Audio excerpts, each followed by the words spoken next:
All right, testing. We're trying again. Okay, hold on. We're gonna do it proper. Like, nope. It's fine. It's fine. We're gonna go. Hello, everybody. Hi, everybody. Man, technical difficulties immediately as we start the stream today. Sick of technical difficulties. Somebody that took 3 days. 3 days to get all his various VODs up in Twitch and YouTube because we had a brief stream outage. It was annoying. It was a pain in the butt.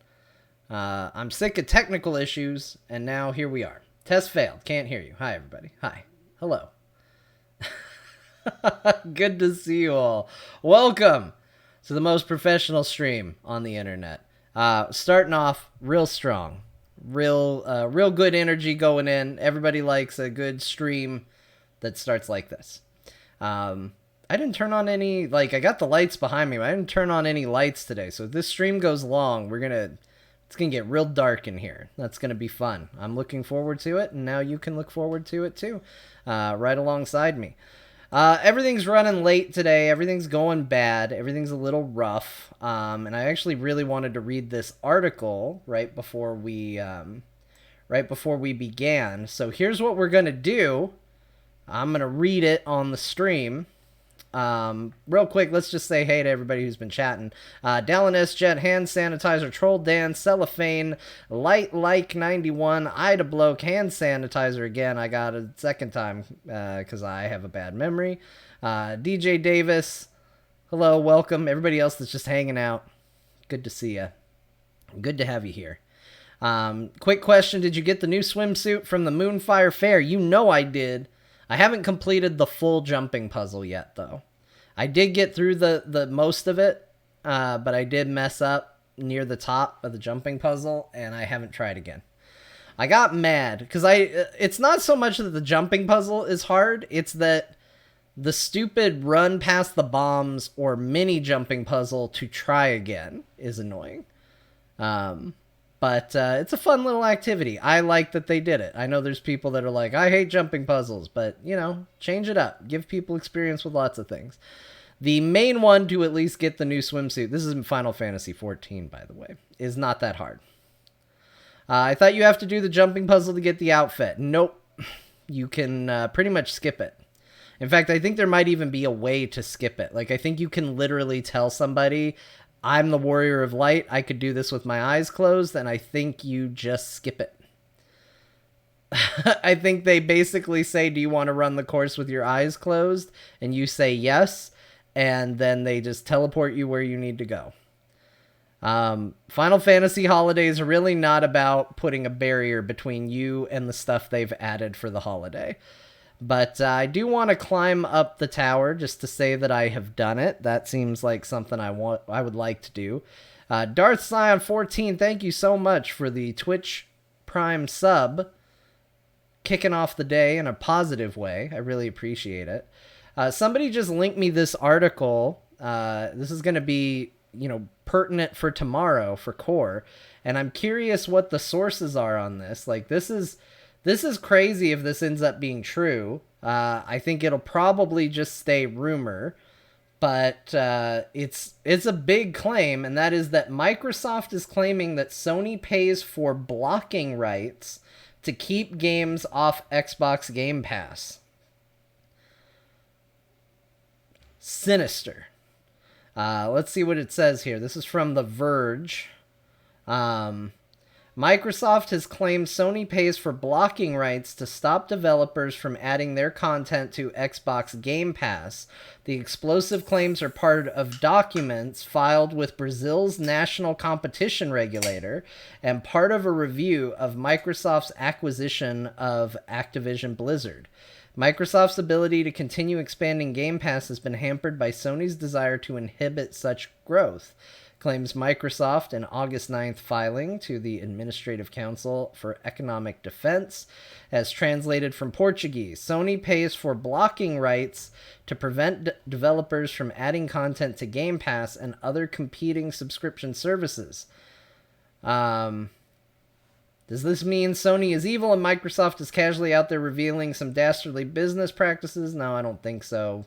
The reality is likely a little more complicated on both sides. Sony could simply be paying for exclusive rights for its own streaming services, or it may have clauses in some publishing contracts that prevent some games it publishes from being published on rival subscription services. It's not clear exactly what Microsoft is referring to here, but contracts for publishing games can be complex, particularly when rights for streaming and subscription services are involved. All right, so it looks like, I'll read the rest of the article off stream. But it looks like because this is an article written elsewhere and translated to English, we are still kind of trying to figure out exactly what's being referred to here. But I think it is safe to say that it could be big and explosive, but it could also just be that, like, hey, when you agree to publish a game that Sony is backing, they say it can't be on any other services, things like that. It's hard to say exactly what it is. But if this does come out and we find out all the details about it, it would be interesting. It would be interesting to see.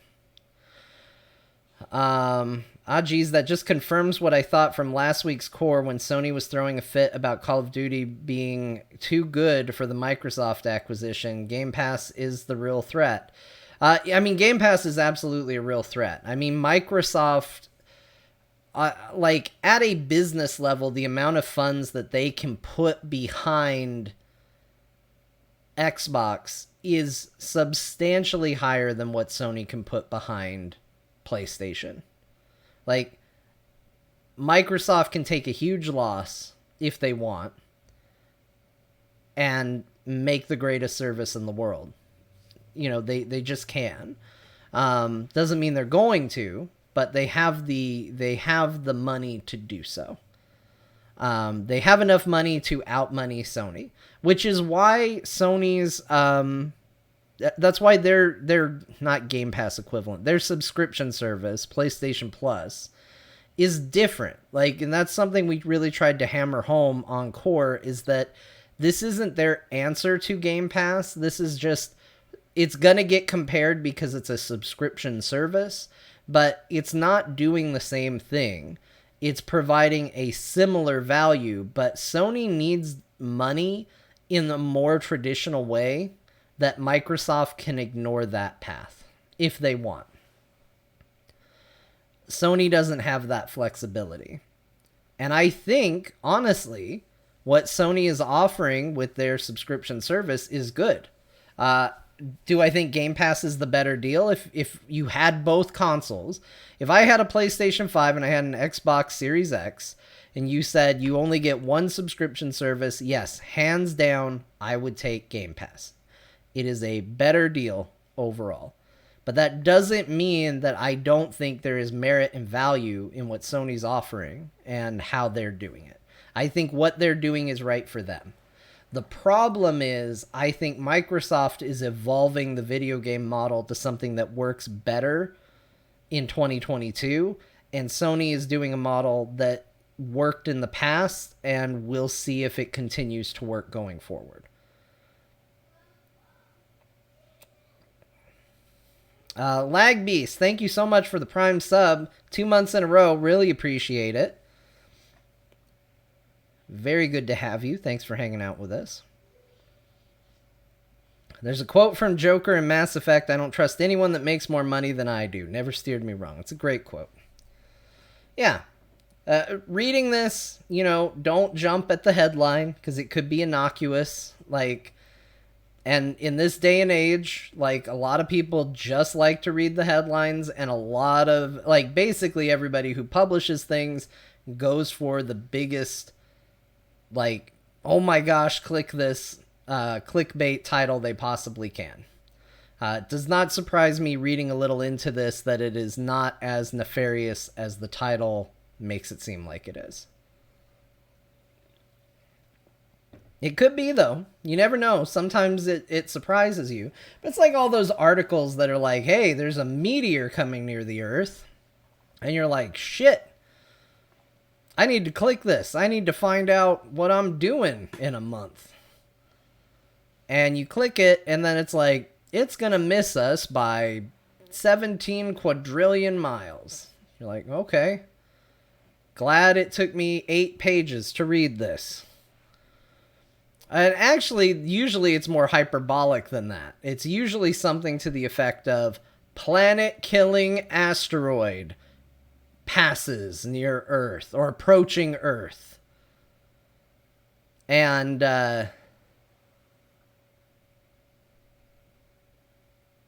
that's the way it goes. I'm getting a weird, like, high-pitched whine in my ear. It's really... I don't know what that is. Did you do the King of Cards quest in Balam Garden off stream? Not the Queen, but the King. Yes. The reveal that it is, in fact, Instructor Trepe is the King. I did do that off stream. I try to save heavy card playing stuff to off the stream. Because let me tell you, I know how much time I have put into Triple Triad off stream, and we would be several episodes of nothing but Triple Triad for some of these things. I think I spent 3 hours grinding cards and playing the card game total to try and unlock Squall's ultimate weapon, the Lionheart, which I did unlock last night, by the way. That was also off stream. There's nothing exciting about it. I went to a menu, I junctioned a card into, or an item into a different item. I went to a store and said, yes, make this weapon. So it's not like it's a big ceremony in this game, but I do like how it looks a lot. So, that's mostly why I did it. And actually last night I did some leveling up of GFs, and I got a new weapon for Squall, and I re-junctioned everybody, so everybody should be a little better junctioned now. We'll see how it ultimately goes. We're at a weird place where fights are getting tougher, so immediately I'm used to how overpowered I have been. And now all of a sudden I'm like, oh no! Oh no! All of a sudden these fights are actually challenging a little bit. But I'm still winning them pretty easily. We did the Cerberus fight, and I was basically able to sit there and draw triples off of Cerberus like it was nobody's business. So it's not like we're really hurting just yet, but there will probably come a point where we gotta get a little more practical with how we junction everything. Does your wife know you've been leveling up, girlfriends? No. I have heard from her that she's not overly fond of the fact that I make that joke. But I can't help it. When this game came out, it was right around the whole time of me first getting on America Online and going into chat rooms and stuff like that. And GF was the abbreviation for girlfriend. And AOL Instant Messenger, and kids around school being like, you want to be BF and GF? I don't think anybody actually said that, but it was a common abbreviation. And so when you put it in the game, it's all I see. Although I did mention this back in the day, it was the other way around. So now when I go through and they have a menu called GF, I read it as the girlfriend menu. Back then, it was more of if I asked a girl out in my head, it was like, hey, you want to be boyfriend guardian force? The joke was the other way around. I always replaced girlfriend with guardian force. Now it's just the other way. That's all that's changed. My wife played through 8 a few months ago, and we called them girlfriends the whole way through. Yes, absolutely. Like, it is the common abbreviation. Guardian Force is a stupid name to begin with. You say GF and immediately you just see it.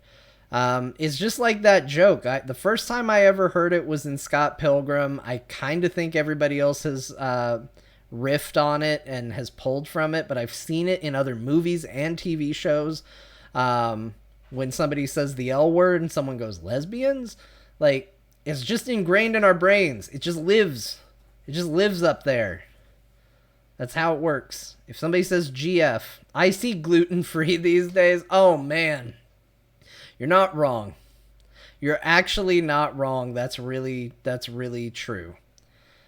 Bo and Scott throw me off all the time because in the core doc, they will always mention if a game is early access or not, and they write EA next to it.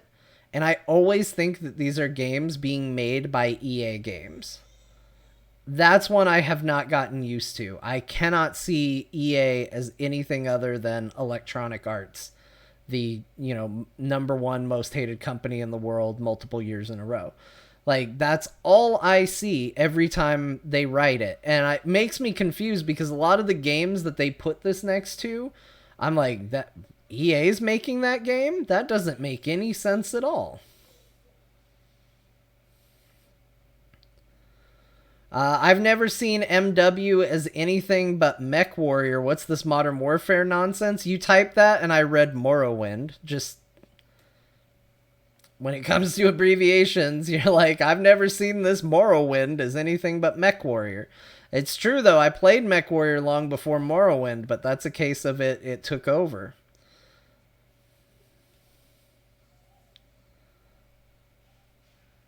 Oh no, that's what EA wants. You've fallen for their branding. Yes.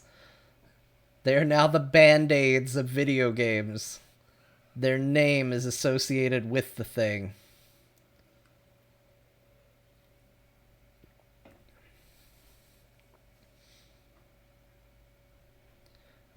It reminds me of that old, I don't know how old it is, the College Humor skit about the CEO of Oreo, who's basically telling everybody to stop working. They've already won.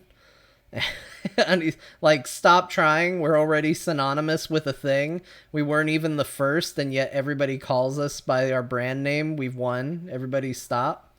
Like, I kind of feel like that's a lot of truth here.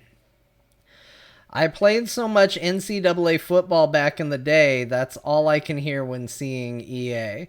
Yeah. I was similar. Like, I'm not a big sports games guy, but I played a lot of Madden when I was younger. I'm trying to remember what else was a big, like, because I remember seeing a lot of EA Sports. It's in the game, like, as I booted up some game, but I'm trying to remember which ones I played. It might have just been Madden.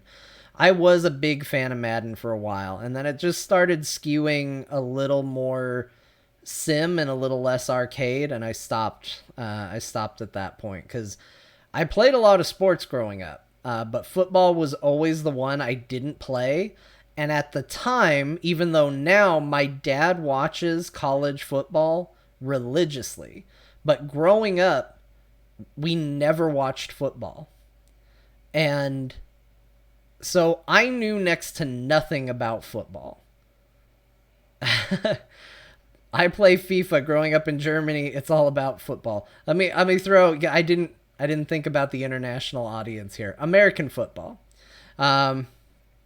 So I actually learned the rules of American football from playing Madden with a friend, where I was basically like, okay, you're going to have to teach football to me if we're going to play this game. And as a result, I was really into Madden for a long period of time.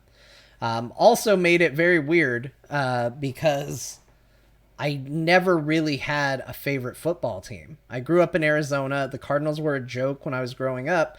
And even though they're not a joke anymore, I feel bad being in on the joke for so long, and then just because they're good, all of a sudden being like, yay, Cardinals. Like, they went to the Super Bowl that one time, and It may have been more now since then, but I remember the first time they went to the Super Bowl. This is the first time they weren't really a joke here. And everybody was like, yeah, you rooting for the Cardinals? I was like, no, because I've been making fun of them for all my life. I can't start rooting for them now. Like, to me, like, you got to be a fan all the time. You got to be a fan when times are good. You got to be a fan when times are bad if you want to be a fan. That's how I felt about it. So I've never really felt like I had a football team. There's never really been one that I've absolutely identified with and been like, this is my team. Whereas that has been true for other sports. Like, I was a huge fan of the Mariners in baseball for a long time. Then the Diamondbacks came to Arizona, or were created in Arizona. And I was a big Diamondbacks fan. And then they won the World Series. And I was like, well, it's not going to get any better than this. And then they changed the colors. And I was like, it's definitely not going to get better than this. This is dumb. Why are they wearing red? Because of Sedona? Forget them. I don't like it. I hate their new uniforms. I always have. Well, I don't know. They may have changed since then, but I did stop being a Diamondbacks fan for a while. Anarian04, thank you so much for the sub. Rolling Chocobos. Does it bug anybody that he rolls backwards? Like, I did the drawing, and then I was just like, oh, roll. And then I realized he rolls backwards, and I think it actually looks good. I like the idea that he's just backwards rolling. But I'm curious if that, like, sets anybody off. They're like, why is he rolling backwards? Randy Johnson was amazing. That was like, guys, I don't want to get into current politics here. At the time, so as a Mariners fan, like, Randy Johnson was already one of my favorite pitchers. And then he was on the Arizona team. I was stoked. And then you had Curt Schilling, who was an EverQuest player, as I knew him back in the day. And I was like, holy shit. You got my favorite pitcher and this guy who plays video games like me, big nerd. Let's not get into where things went with him. But, you know, like, this is great. This is amazing. And then they had a World Series, like, basically carried on the backs of the two of them. And what an incredible World Series. Like, I'm not kidding when I say, like, I kind of did stop being a fan after that World Series. Because to me, nothing would ever be that good again.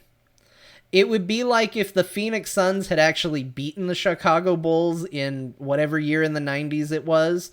I don't remember. Where they got so damn close. Like, it was literally a bad ref call away from beating the Bulls, and it would have been the only time the Phoenix Suns have ever really won.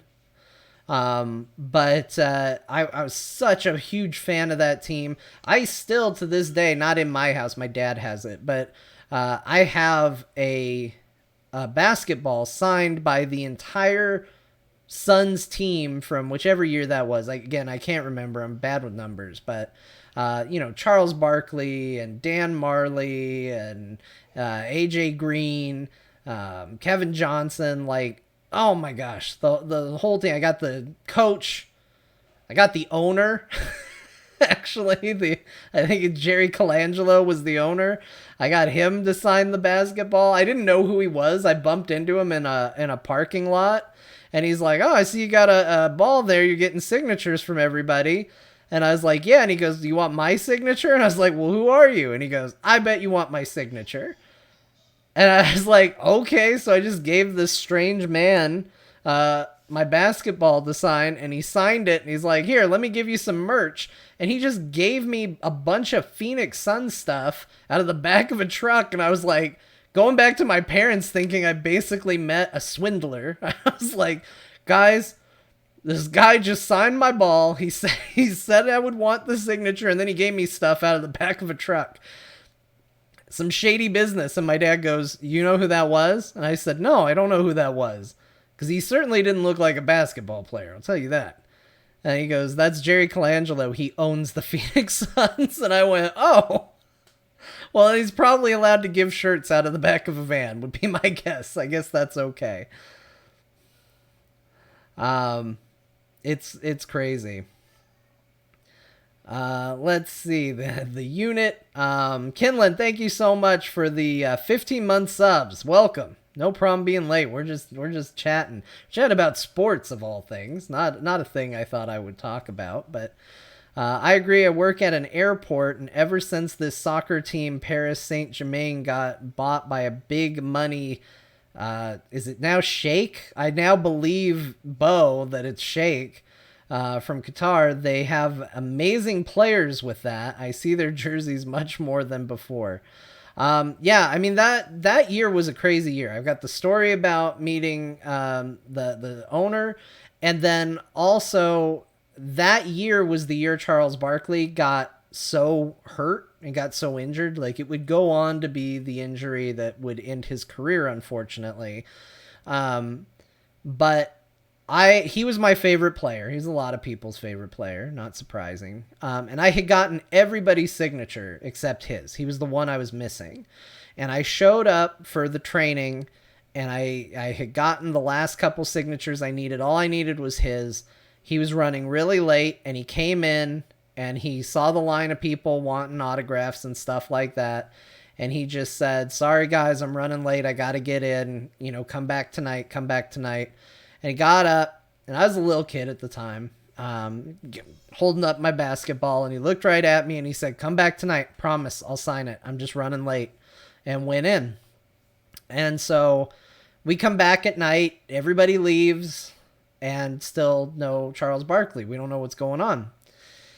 And I'm a little heartbroken because, my hero, favorite basketball player is saying, he said he was going to do something. He's not doing it. And I'm, experiencing the heartbreak of never meet your heroes. And one of the security guys comes out and he goes, "Most of them are out. I think that's it."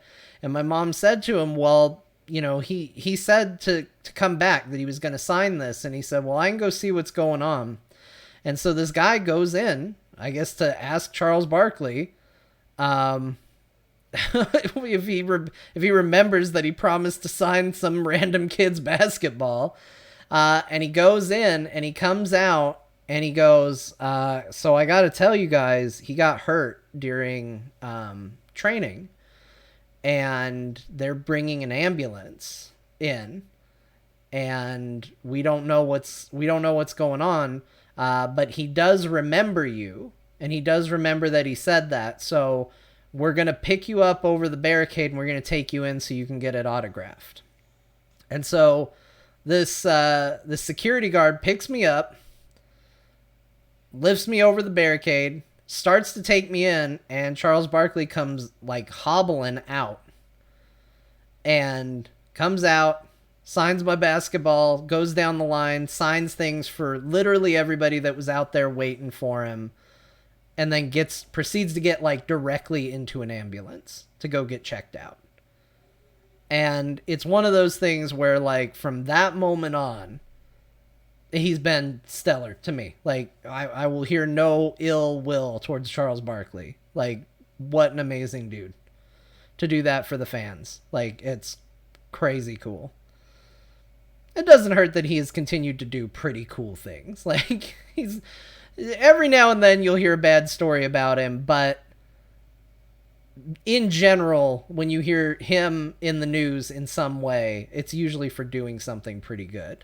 So, or saying something cool or doing something awesome. So he has been all right by me for a long time. I really like Charles Barkley. "Hey kid, give me your ball and get in the back of the van. I have some free merch for you. Also, John, now son, don't talk to strangers about your balls and get in fans with people you don't know." Yeah, I mean, that was the thing. My parents were there. They were hanging back. They were letting me do my own thing. I think they were trying to teach me to be a little more bold. And like assertive, I guess. So they were kind of making me do the legwork instead of doing it for me. But so they were there, and that allowed me to go do it. But I definitely, like, even though I was a little kid, I definitely gave the, like, hey, dude, this is shady. What you're doing is shady. I don't know who you are. You want to sign my basketball, and you're giving me stuff out of a van. Like, this is, oh, what are you doing? Man, basketball was so different in the 90s. All the teams had to work so hard just to keep up with the Bulls. Yeah, it's true. I'm telling you, though, the Suns won that series. There was I don't remember it. It was a long time ago. Everybody always blames the ref when their team loses, but there was legitimately a bad ref call at the end of that final game that cost them the game. I feel like we're in the wrong universe. Something bad, something went wrong.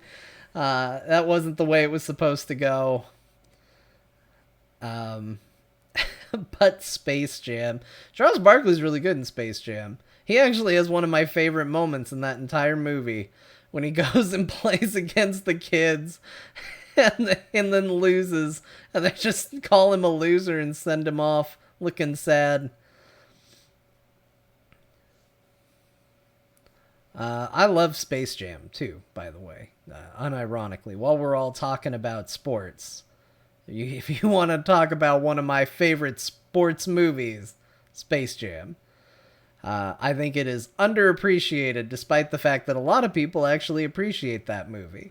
It's still underappreciated. I think it's all very good. No, not Space Jam 2. Space Jam, the good one. The good one. There's one good one, and it's the one. The one with Bill Murray. It's literally one of the funny, like, Bill Murray isn't in that movie a lot, and he makes me laugh so much in that movie. I don't remember who he says it to. I think he says it to Michael Jordan, but telling Michael Jordan that Larry Bird isn't white, he's clear, has always stuck in my head all my life as one of the funniest things.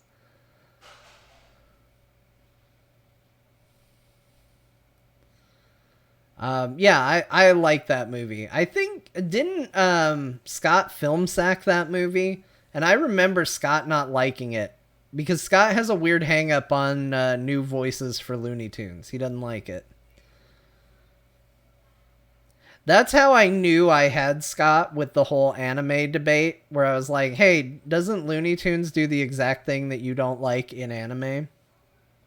I knew it would get him because I know what a purist Scott is for Looney Tunes. That is a high bar to clear.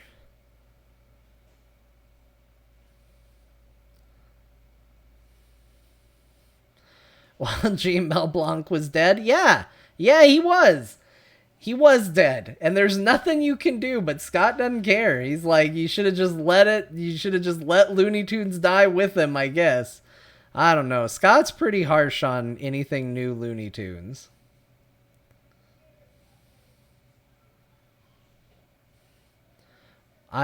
Scott's pretty level-headed about most things, but for some reason Looney Tunes is just, you get the real strong Scott takes. Because I remember mentioning like Tiny Toon Adventures at one point, and Scott just like immediately groaned. It is, he will reach my levels of grumpiness about Looney Tunes stuff. It's the funniest thing.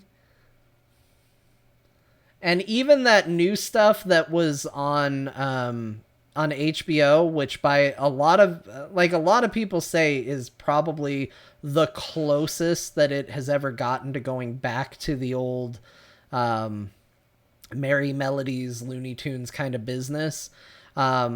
Even that stuff, which Scott did like, he still was like, the voices are bad, but the cartoons are close enough to what they were that I appreciate it. So yeah, I think it's a childhood thing for sure. He really likes it. He's very passionate about it. Hey, we all have those things. For me, it's Spider-Man. Like, I would have told you if I had guessed the thing about that for me, I would have said Star Wars. But at some point in my life, I became okay to a point where I was like, I don't really care what they do with Star Wars. Like, You can make a movie like Rise of Skywalker, and I go, all right, well, I'm not going to ever really watch it ever again. And I think this is kind of sad that this is where we're at, but oh well, it is what it is. I've gotten pretty passive about it. For some reason, Spider-Man, I am not that way. When I hear what they're doing with that character, I get very personally opinionated about it, either for it or against it. I gave up reading comics, something I loved doing for years, because of the One More Day, Brand New Day storyline in Spider-Man. All comics. It was a storyline that was so bad that I was like, you know what? I'm not reading a single damn comic. And then when I did eventually come back to reading comics, it was Walking Dead and it was DC Comics. I wouldn't read anything Marvel. And the only reason they got me back on Marvel was because they were telling compelling Peter and Mary Jane stories in the comics. And I was like, all right, I'll give it a try. I'll give them some money to show them that I support what they're doing right now. But they're still screwing around. Like I've dropped the comics again because I feel like they set up this great big tease. It was like an over year-long storyline of Peter Parker wanting to propose to Mary Jane again and finally fix the bullshit of what is, by all except one person, considered one of the worst Spider-Man stories ever. Like, One More Day and Brand New Day is considered worse than the Clone Saga by most fans of Spider-Man. And the Clone Saga is what they make fun of so much. But they spent years kind of teasing they were going to undo it, and instead they undid a different stupid storyline, and that was fine. But it was... I'm sick of the teases. So I'm done with it till they actually fix it. I'm not buying any more Spider-Man comics for a while. And the problem is they don't know what to do with him. They keep just going like, well, I don't know. What if the Green Goblin made his suit? Like, that's the story they're telling right now. And it's like, who cares? Nobody wants to read it. It might be good. I haven't actually read it. Let me be clear, but I don't care. I don't want to know what if Spider-Man's suit was made by the Green Goblin. I just don't. Is the Clone Saga not Star Wars? Is it the part where Spider-Man is pointing at himself? Yeah, turns out most of the things I like in life have a large storyline based around the premise of cloning. Jurassic Park, Spider-Man, Star Wars. That's it. And so I don't know why that is. But no, it actually has nothing to do with Spider-Man pointing at himself. Just to bring it back. That has nothing to do with the Clone Saga. As long as they don't bring back Gwen, I love her, but she needs to stay with Uncle Ben in Peter's head as his primary guilt motivators. I agree. Well, they did the storyline where I was like, I think they're going to undo One More Day and Brand New Day. I was like, that storyline ended up being a retcon of another very controversial storyline where they revealed that Norman Osborn had an affair with Gwen Stacy and she had 2 kids before she died. What an awful story. What a terrible, terrible idea. And yeah, that one didn't get talked about very much. Most people put it in like 4th Indiana Jones movie territory where it's just like we pretend it didn't happen. But that storyline basically came out to retcon that out of existence and just make it very clear that at no point did that actually happen. Unfortunately, it didn't do it with the other extremely controversial Spider-Man storyline, but that one's at least gone.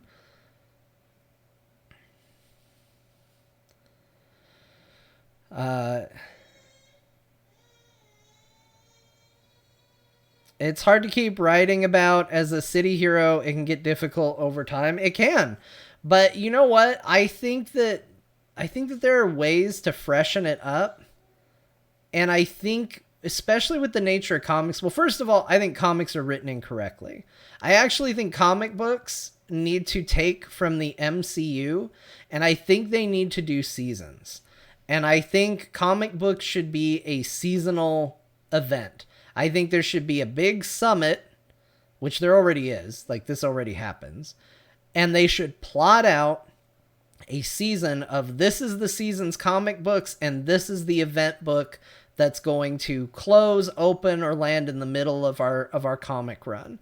And I think they need to put out a season of that comic as if it's a TV show or a movie property or whatever, and number it as such and treat it as a small contained thing rather than some continuously ongoing serialized thing.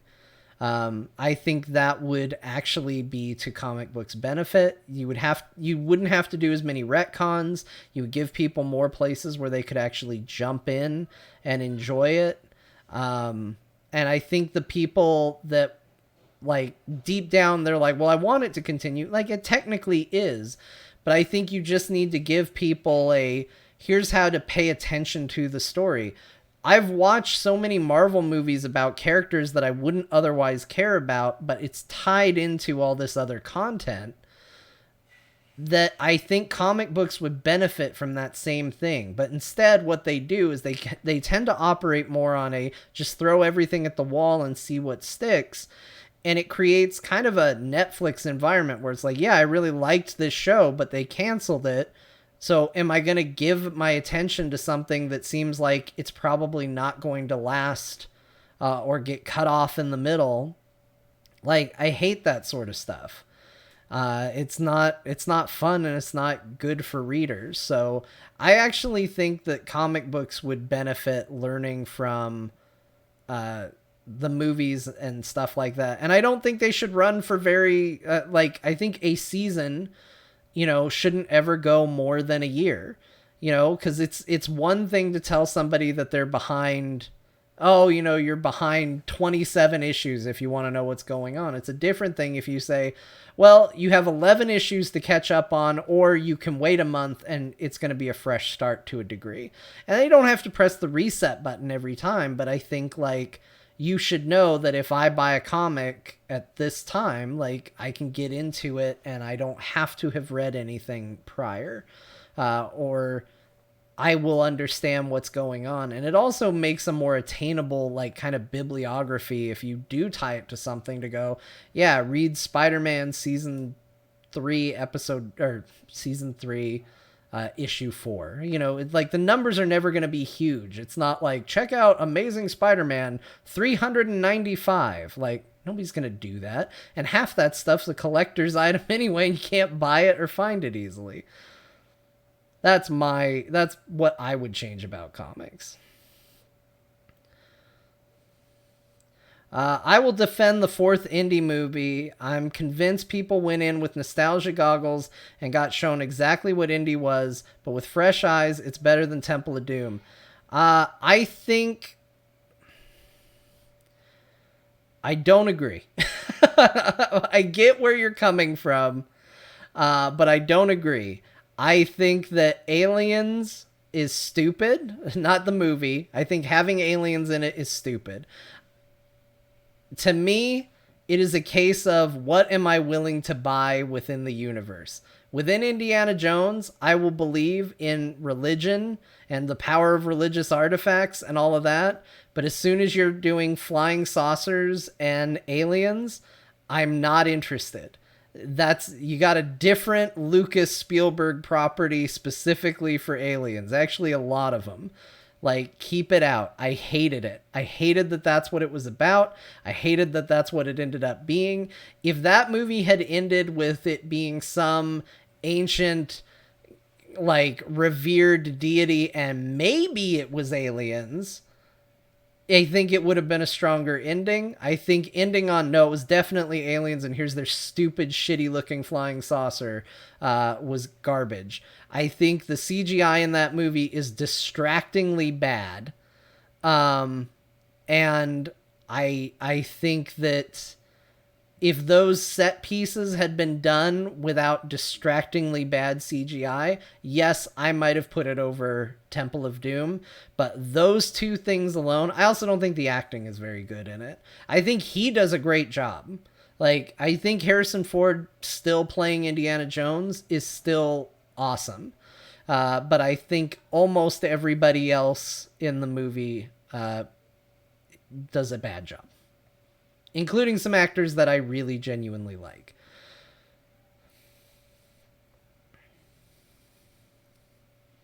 Aliens was just the next step in the century's obsession with mystery. It matched in the earlier movies with the Ark and stuff in the 60s or whatever. Aliens made sense there. No, not to me.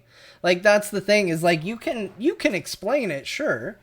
I mean, you can absolutely explain, like, it's based on pulp, kind of pulp novels, pulp comics, and that there was, once we started going into space, like, everything stopped being about ancient civilizations and religious iconography and started being about aliens.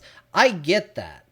I'm just telling you that no amount of I understand why they did it changes my opinion when I see it and I go, I hate this. Like, that's the problem, is it's 100% a personal feeling. And the reason why you can't, I'm trying to think of other examples that did this, where it's like a bridge too far. There's another term for it that I can't remember right now. It's like on the tip of my tongue. I can't remember what it is. Something of disbelief or whatever. But like, basically, any movie you go in, there is a point where you will allow fantasy to take you. And once it goes past that point, suspension of disbelief. That's what it is. I got there. Suspension of disbelief with Indiana Jones, I came in with a preconceived notion of what is acceptable in an Indiana Jones movie. And they went beyond it. That's a personal line that's going to exist for some people and not exist for others, but they went past it. And as soon as it went there, I went, well, this movie's stupid. And you can say, but yeah, you should have moved your suspension of disbelief further. And my answer is maybe, but that's not where it was. That wasn't the reality that we were living in. And that's I think the ending is actually good. I actually, for a while, I thought I liked this movie more than Temple of Doom. My initial, like, walking out of the theater reaction to the movie was, first of all my friends hated it. I came out and was like, it was kind of not good, but it wasn't that bad. Like, that was my initial takeaway, because I actually thought the ending was pretty decent. Him getting married, like, that's fine. He's older. I liked that it looked like they were going to do a passing the torch moment, and then he was like, no, we're not doing that. And that made me laugh. That felt like a very Indiana Jones thing. And so as a result, it went out on a high note for me. And so I was like, yeah, this is great. It's sort of the episode 1 effect of, like, you put, or a better example, because I think episode 1 has actually aged better than Attack of the Clones. The Attack of the Clones effect, where they put a big lightsaber duel right at the end of the movie to make you forget how boring the movie has been up to that point. And so I liked the ending of Indiana Jones 4, but I just did not like most of the action set pieces. I didn't like the swinging with the monkeys, the stuff with the ants, him having to use a snake to get out of quicksand. The motorcycle thing was decent. The fight at the beginning in the place with all the boxes where the Ark was stored was really good in trailers, and then once it was in the movie itself, I was like, this seems like such pandering. I just didn't like it. And then plus it ends with the whole fridge thing. The fridge thing is it's not as bad as everybody makes it out to be. Like, everybody treats it like it's a 10. I would just say it's like a 7, but it's definitely on the bad scale. So there's an editing style that George Lucas possesses. I don't even know if he edited it, but it falls in line with his movies. where there's a joke that is incredibly not funny, but not only are they going to tell the joke and show the gag, but then they're going to show people reacting to it as if the reaction is going to get an even bigger laugh. And it's like extra levels of not funny. And the whole rocket thing with the CGI gophers going meh, and like looking, it just made me angry. When I watched it in theaters, I hated it so much. So yeah, I mean the lady in Temple of Doom is bad. Everything else is okay, and that's why I won't put Temple of Doom lower than it. Like, don't get me wrong, she's a big negative, and it could have been avoidable if they had made her at all compelling in any way other than having every line of dialogue be her screaming constantly. Motorcycle equals Spielberg, fridge equals Lucas. So who else knows this? But the refrigerator gag is not actually born from Indiana Jones. Has anybody else heard this? I guess I shouldn't say that I know this for a fact because I can't remember what my source is on this. But that is actually a borrowed concept from Back to the Future. Originally, Marty was going to survive a nuclear explosion by hiding in a refrigerator. That was a Back to the Future gag that did not end up in the movie, as that part of the movie did not happen.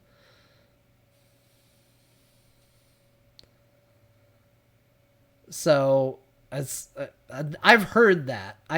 Again, I can't cite my source, so if anybody wants to go, John, that's 100% not true, go on Snopes, find out if that's true.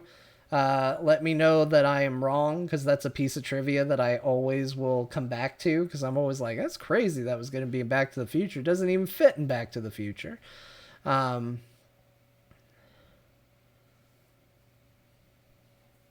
Right, Back to the Future was originally a nuclear bomb as the source of power for time travel. Yeah, I think that's similar to what I had heard. Man, what a different movie that would have been, you guys. Anytime I ever have to rewrite something or redo something, just remember how different Back to the Future could have been. Instead, it's a movie they actually teach in screenwriting as a perfect movie. So, different times. Too complicated. A DeLorean at 88 miles per hour is so much simpler. Yes! You know what? Every single one of us 100% believe that. And I guarantee you, if you ever have the ability to ride in a DeLorean, your eyes are fixated on the speed gauge. And you're telling yourself or someone else to, hey, you want to see what happens hey, if this thing hits 88, you're going to see some serious shit. Like, yes, we all still believe that a DeLorean going 88 miles per hour will send you back in time. And even if we don't believe it, deep down we hope it's true. They changed it for the better, in my opinion. Yeah, 100%. Also, how different if they hadn't recast Eric Stoltz with Michael J. Fox. Very. And especially because the rumor is that it wasn't just a case of, like, different actor. It was, like, different vibe coming off of the character altogether. Like, apparently he was playing it in a way that did not suggest this movie was a comedy. You cannot do a story where a mom is falling in love with her teenage son and do it as a serious drama. You better lean real heavy into the comedy. Even in post Game of Thrones days, this is a story that's a little questionable.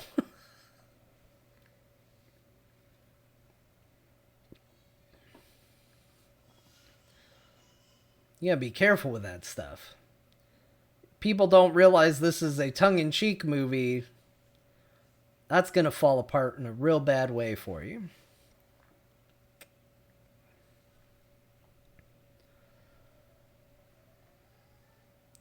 So yeah, we dodged a bullet, or we dodged a fridge and a nuclear explosion, as it were. Michael J. Fox is such a talented actor, you guys. He's so good. Because, like, I've heard that too, that he was shooting Family Ties and Back to the Future back to back. Was totally exhausted through the whole thing. You can never tell. You don't watch that movie and go, that is a tired person. I can't even do this stream without conveying that I'm a tired person. He did a movie and a TV show. Nobody thought he was tired at all. And also, he's really exceptional on Curb Your Enthusiasm. Taz, welcome. Oh, hi. Welcome. We need to get going, guys. We need to play the video game. This is another long intro to the show, which I love. This is fun. I got to get real angry about comic books. We got to talk about Indiana Jones. Look, and also I'll say this, Frozefishy, don't let anybody make you feel bad for liking what you like. I think every movie should have its fan, even if it's an abysmal movie. And, you know, there are plenty of stinkers out there that I feel like I'm the only person who enjoys. No harsh judgment, but you are going down a path I can't follow. You are breaking my heart. We're going to continue to pretend that movie doesn't exist. Ever seen his cameo in Scrubs? I haven't. I haven't seen it. I haven't seen much of Scrubs. I've seen episodes here and there, but I've never watched the entire show. I heard it was good, but it never seemed like a show I would enjoy. Man, we're getting really dark in here. I need to turn on light. Hold on one second. Let's just do this. There we go. Oh my gosh. Light. Amazing. Amazing. All right. I think we are about ready. All right. I got headphones on. We got to get the game pulled up here. We got to get some audio for the end. Get past season 1, skip season 9, or whichever it was they did the school thing, and it's great.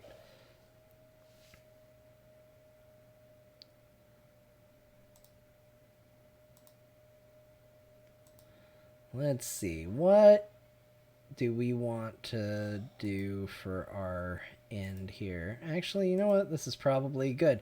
This is a Final Fantasy VIII song, so fitting that we go out on a Final Fantasy VIII song today.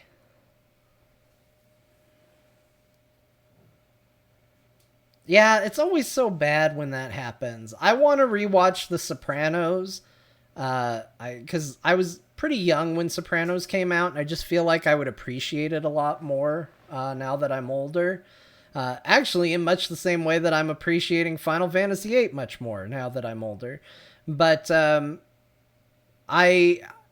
what I remember about The Sopranos is that they got asked to extend the show by 2 seasons more than they wanted to. They wanted to wrap it up in one more season, and they said, well, can you give us 3? And I remember those, like, the 2 seasons before the end of Sopranos being a lot of, like, boring ass nothing. I think when writers are told their story has to go on a lot longer, I think they rebel. I could be wrong, though, because, again, I was young, so to me, if it was an episode that wasn't about somebody, like, potentially getting in trouble or getting chased or somebody going after somebody, it was boring. I might appreciate the family drama a little better that maybe they were leaning into, but I remember the third to last and second to last seasons of Sopranos being real stinkers. And then it picked up for the finale, which makes sense because that was the season they wanted to do, like, 2 seasons prior. I think Lost suffered similarly from this, besides the other problems of Lost. But I think that there are some clear, like, we don't know what we're doing. We'll just make a show, I guess. All right, let's get into this. Let's do it. Where's my controller? There it is. All right, here we go. Thank you, everybody, for being here. Thank you for all the subs, all the follows, for hanging out with me, all the good conversation. Let's play a game.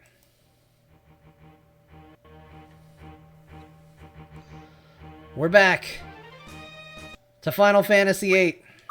It's time to continue. And I've learned something since last we played.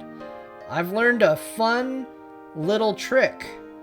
So every now and then I've accidentally bumped my thumbstick and seen that icon on the side, but I wasn't really paying attention to what was going on in the world, and I didn't realize that I was speeding up time. And let me tell you, when you have to get places in this game, this is gonna be a real time saver, everybody. Look at him go! Look at him move! They know we don't have time for this. We got a million Final Fantasies to play. Controlling it is impossible. Okay, sometimes you gotta slow it down because getting upstairs is hard. But they know we got a lot of Final Fantasies to play. They're not gonna waste our time. Now, I am in this town because I gotta play cards with this lady. So we're gonna open with cards, which happens sometimes. We're gonna do it right now. We're gonna play some cards. It's a good way to ease into the stream. She's supposed to have an Irvine card for me. Now, I did the thing that's supposed to give her the Irvine card a while ago, and I don't remember that I did it correctly. So we're gonna have to see what happens, but that is where we're at here.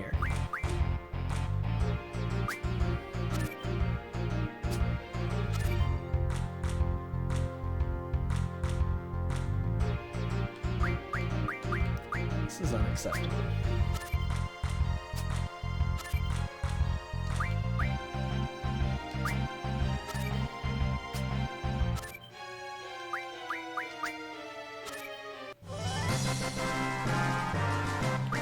I don't really want any of these things now.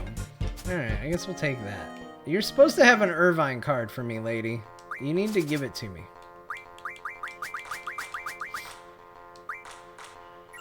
There it is. There's the Irvine card. We got it now. We good.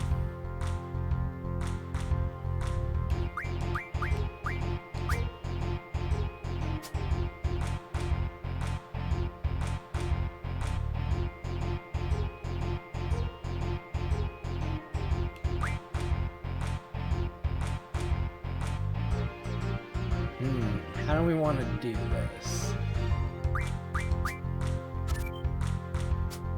Take that. Take that. Take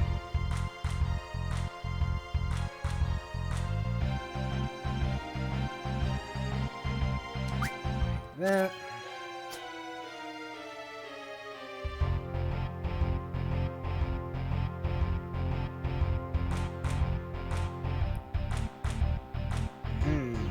I don't think this is gonna go great. I think this is gonna work out to be a tie. Let's see. He's gonna be at a -1 there. That's not gonna particularly matter. Yeah, it's gonna be a draw. This is gonna be a draw no matter what. Irvine card too strong. Oh shit, I forgot that that's what happens on a draw. I forgot we're in sudden death rules. Alright, we're gonna have to be careful. We're gonna be careful. Shit, that's not being careful. It's being reckless. Don't be reckless.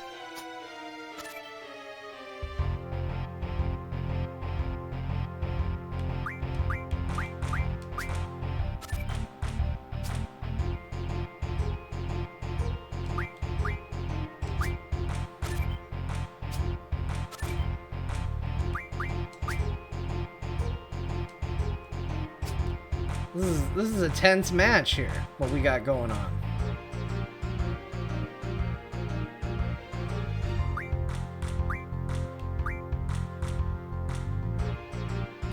This is where I do want to play my Cypher card that I don't have.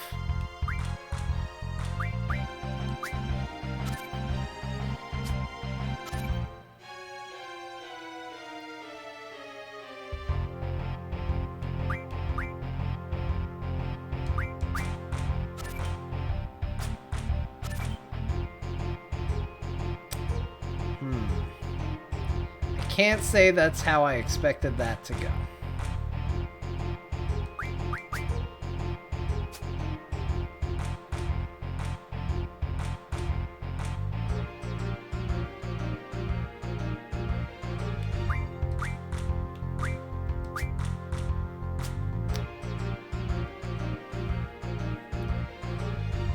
This is never gonna end. This is gonna be the never-ending card match here. Alright, we'll just do that. We'll play it safe. They are also going to play it safe.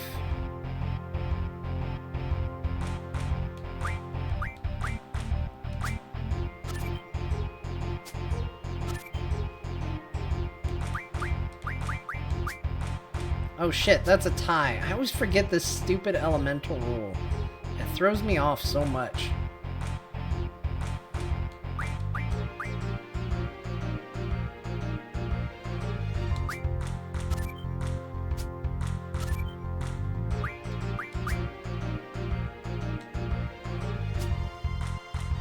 He's slowly getting all my good cards, which is really the biggest bummer. I wish this elemental screen would go away.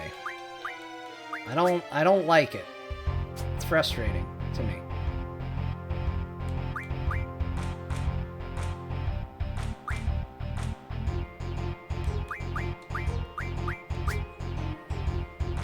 We're gonna play a chicken game.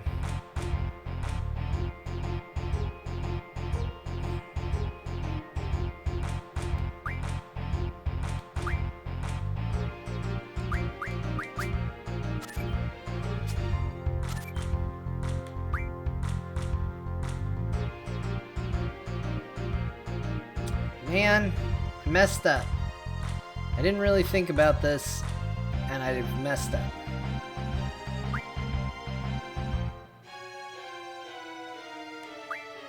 I think we're screwed.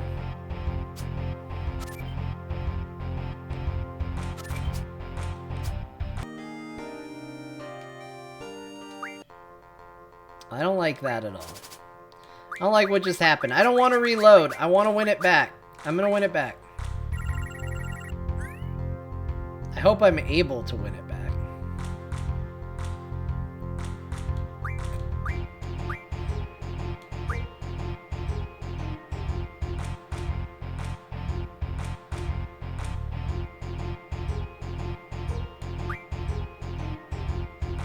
See, now my favorite opener is gone.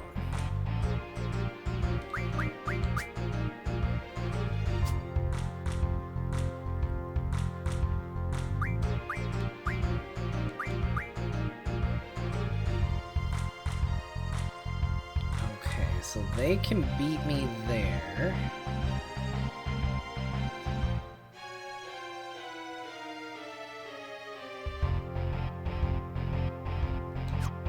They can beat me with an 8 down.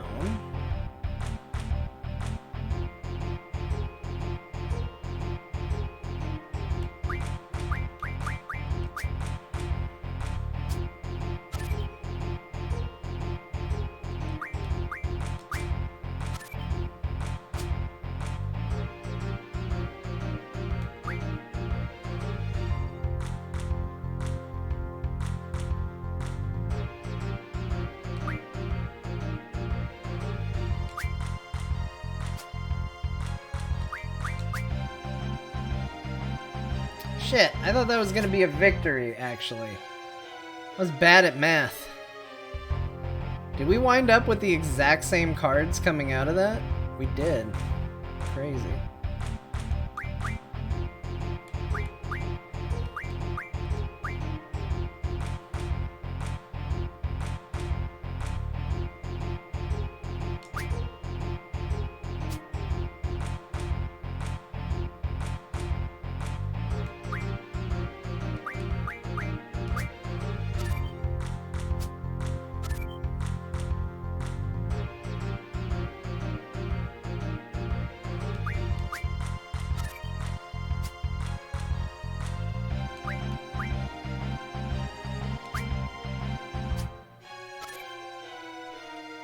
Stupid draws. Hate it. Hate it so much. I'm so bad at cards. Why do I always pick the episodes where I'm gonna do bad at cards to open with cards?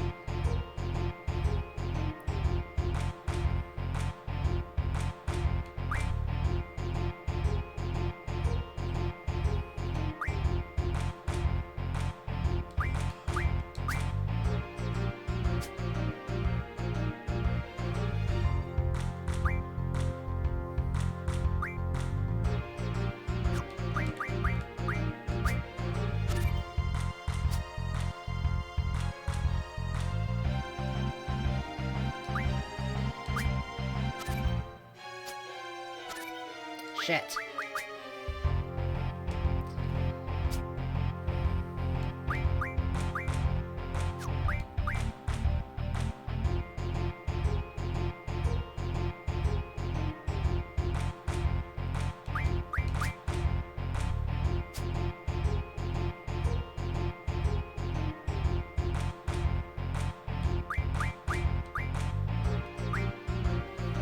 No, they're only going to be a 7 in that space. The stupid elemental stuff is really grinding my gears, as it were.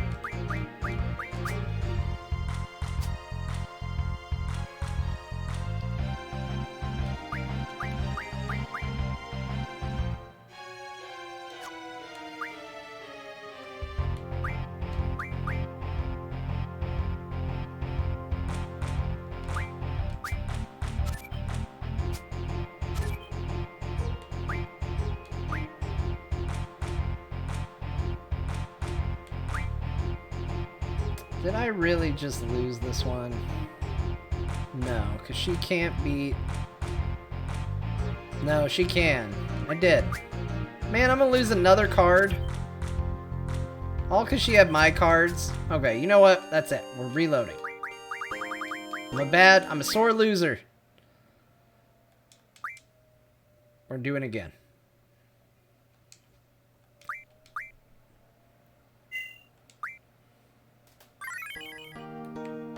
This is why it's good to be able to be fast. We're just gonna Sonic the Hedgehog down there. We're gonna beat her again. Yeah, it's not going well. I thought we'd open with a casual card game. Just beat the mayor's wife. You know how it goes. Shit. Sometimes you're too fast. You go right out the door. Yes, I want to play cards. Give me the stupid card.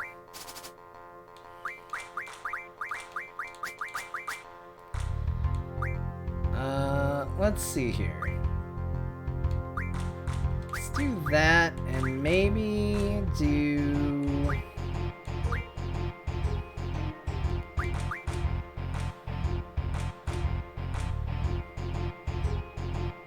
Let's just try this. Beat the mayor's wife. That's right. That's what we gotta do. That's what we're here to do today. She knows why we're here.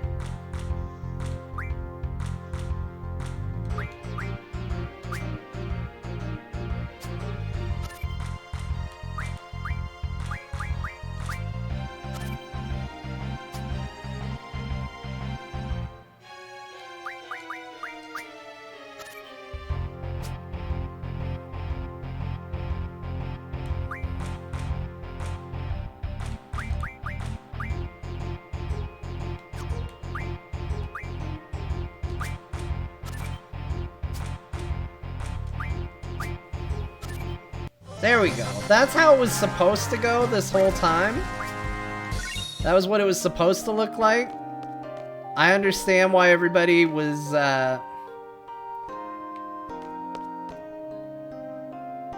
Does Irvine's portrait give anyone else mid to late 90s Michael Jackson vibes?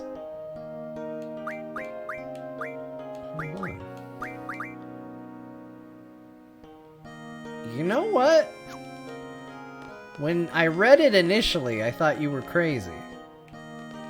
I don't know if I'm all the way on the train, but I definitely see where... I definitely see it in the station. Oh, we went too far. Okay, yes, we're going up. See, guys, look how fast it goes when you do this.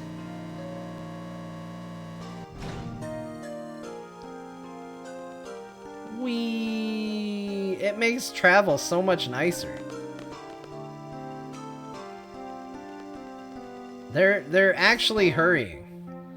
I feel like we're back to playing the old NES versions of the games again.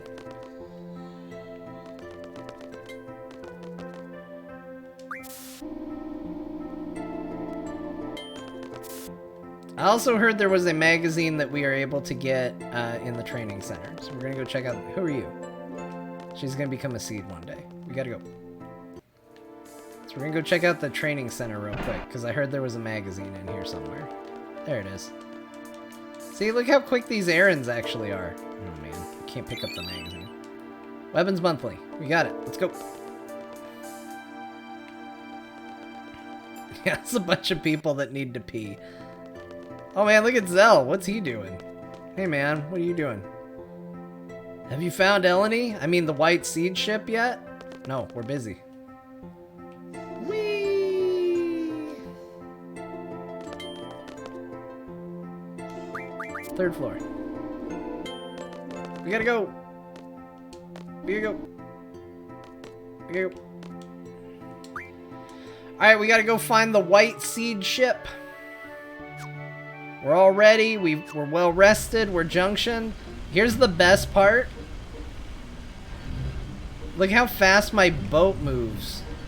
My stupid garden moves with this turned on. Oh my gosh, it's so much better, you guys. White Seed? Yeah, that's right. You gotta find it. Could be anywhere. We will search with our eyes, maybe even turn on a black light or something.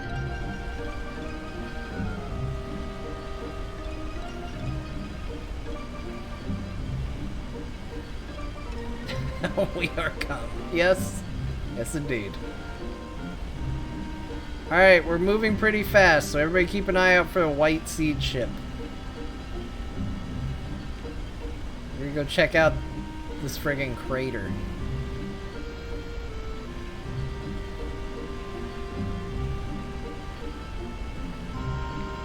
My guess is that it is a ship, that it is also white.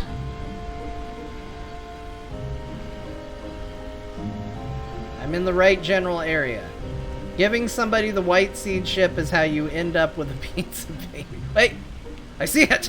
Oh my gosh, how do I get to it? Oh, you just go through the rocks. Alright, we'll go slow. Go slow. Let's not rush the White Seed ship. Let's go slow. Ram it! We meet again. My name is Squall. We're Seeds from Balam Garden. I'd like to speak to your leader. I'm in charge. State your business. Depending on what you say, we may ask you to leave immediately. I want to see Eleni. We pose no threat. Adia told us that you would be here. Adia? How? Adia is no longer under Sorceress Ultimacia's control. She's now our ally. So there's no reason for you to hide Eleni's whereabouts from us. We want to take Eleni back to protect her from Ultimacia. Thank you for coming, but we have no reason to believe you. Please leave.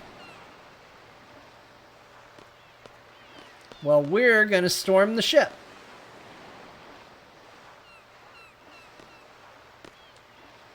I don't talk to strangers. The leader said that we shouldn't talk to strangers. What about playing a sweet card game with strangers, Please, there's nothing I can tell you. I'm sorry. Thank you for coming to the White Seed ship. You heard our leader. There's nothing more to discuss. Hey, kid. Whoa, cool! I got to talk to a stranger! Man, that kid is really stoked about the stranger business. Wow! Long time no see, sir. I don't remember what voice I was doing for him. I think I was having one of them talk. I think Zone was talking slow. Whoa, look who's here. Squall, how's it going? Can't believe you're here. Everybody's doing good, sir? After you guys left, the Galbadian buttheads came after us, and we barely escaped to this boat. I was sure we were goners, sir. Zone went nuts and was thinking about swimming across the sea to escape. Hey, it was a plan. All you were doing is whining like a baby.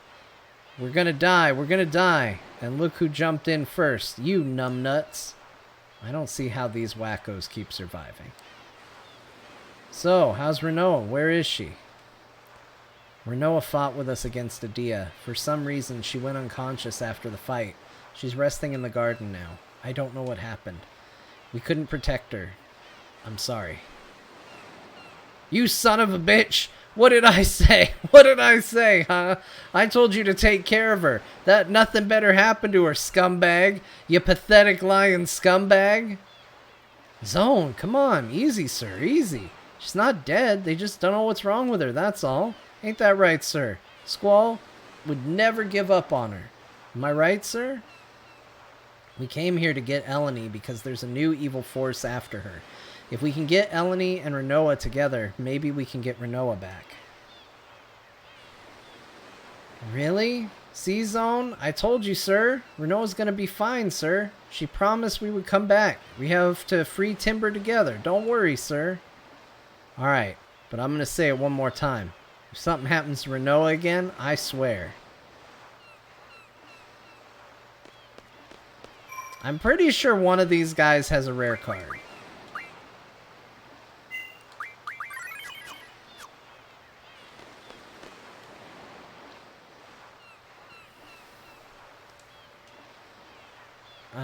No. I want you to play by my rules.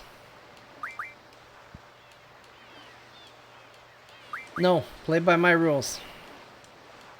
No. My rules. Only my rules. No. Only my rules. No. No. I swear you need to just play by my rules. We're not mixing. There we go. Open, sudden death, same.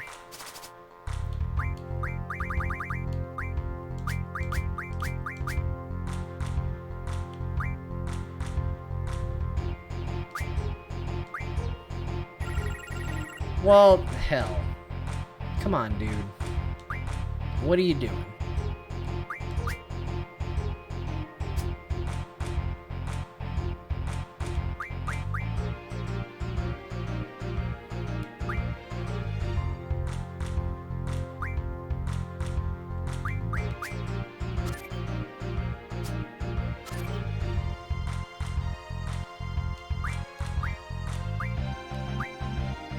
Man, I don't like the set of cards I have at the moment, though, actually. Now that I think about it a little bit.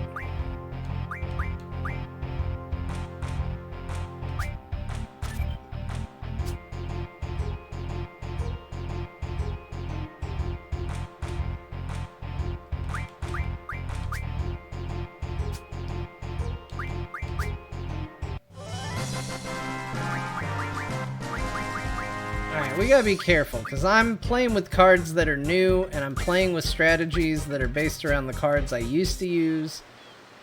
Not too happy with it. If you grab the Girls Next Door magazine from Timber Maniac, Zone will trade you Shiva card. This is Watts. We gotta find Zone, then. Here he is. Oh, there's a magazine right next to him. Found an old issue of Timber Maniacs. It's kind of cool to watch the sea. You hardly ever get bored of it. I learned how to pilot the ship a little. It's tough. With trains, you just have to worry about staying on the track. But with ships, oh man, you gotta worry about the entire sea. Sometimes it gets dull out here. That's when I really start missing the Girl Next Door. That book was so hot, man. What was I thinking selling that, honey? I guess you should never sell what you cherish, no matter how much they might need the money.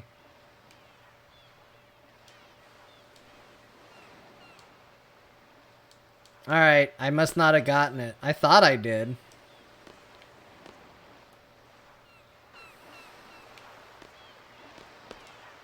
Achoo! Whoa, it's getting dark already. It's getting too cold to sit out here these days.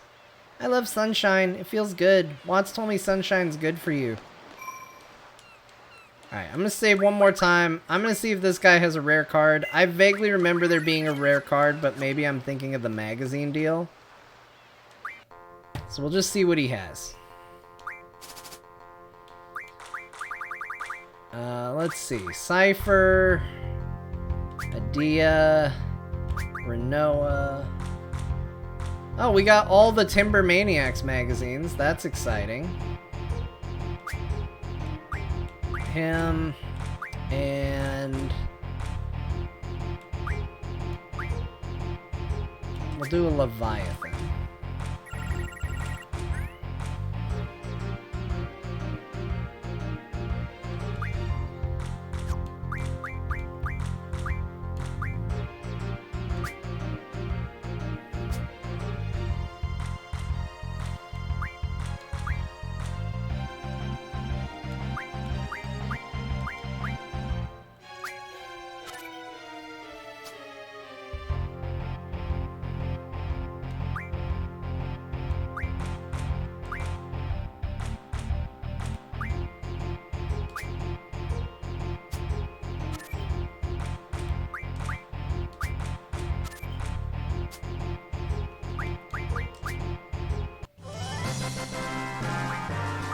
Give me your T-Rex and your dragon. That's what I want. T-Rex and dragon. Alright, I don't think he has a rare card. He kind of just seems to have junky cards.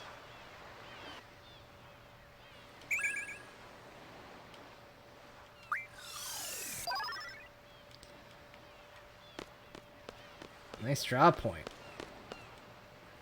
I told you to leave. You have no proof that Adia sent you. How do you expect us to believe you? Oh no, I have her trading card, sir. Sir, leave our ship immediately. Oh, he just kicked us all the way off? What a dick. Well, we can always go to Timber Maniacs now. Although I don't know how we're gonna get back here. Okay, I vaguely remember where we're at. Remember where we parked. Nobody forget. We're gonna jump off the side of the island.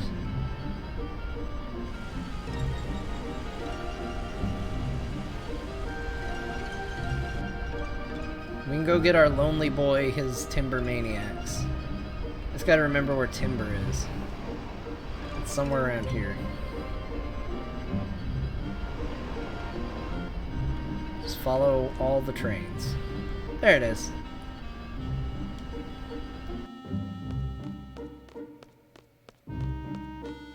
Maybe if we bring him a copy of Timber Maniacs, he'll be totally into it. Hey, can we change to your rule? Nah, we'll just keep going. Let's just go.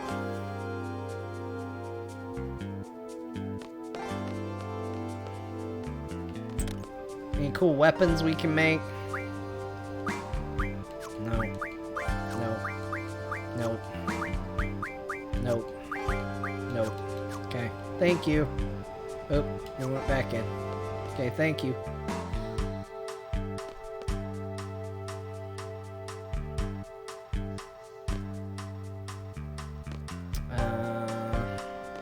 This way.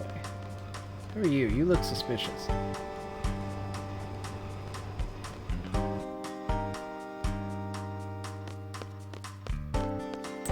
Alright, we gotta find a girly magazine.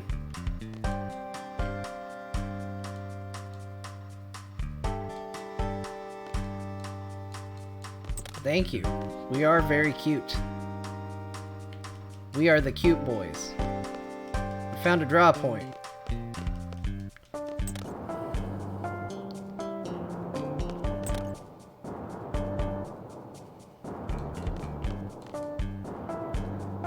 What? Did you say I look like an artist? As a matter of fact, I am. I didn't say anything. Have you seen my work yet? It's a collection of photographs titled Jacket Over Skin, the Beautiful Women Edition. It's a major sellout. We don't have any in stock. That's great for you. Alright, where's this stupid magazine?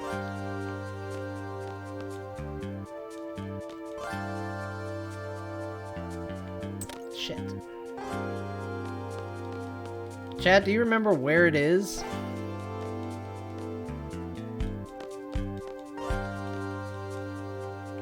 Bottom left of Mag's stack by the door.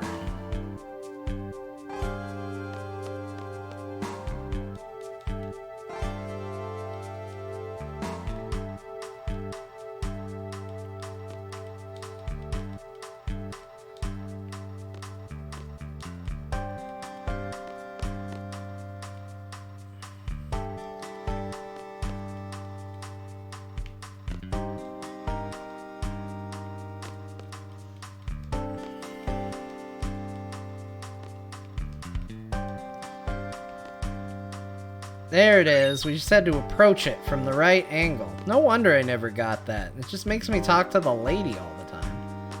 Okay, let's go. Let's book it. Meow. Meow. Meow. Meow. Where do we park our garden? There it is. Okay, take off.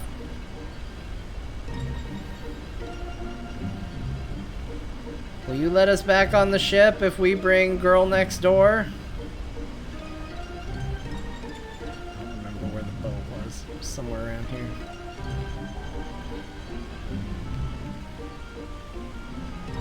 There it is.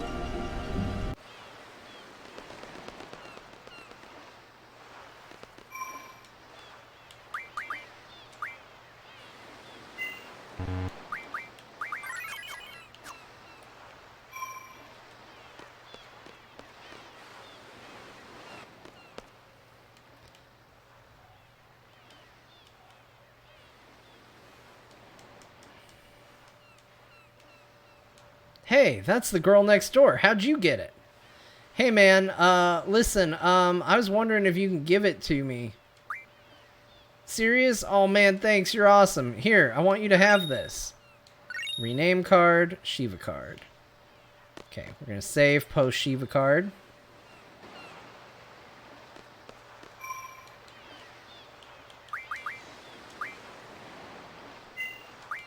And I'm going to see if I can challenge him to a card game, because, again, I swear somebody here had a card, but it might have been the Shiva card I was thinking of. Okay, it's clearly not him.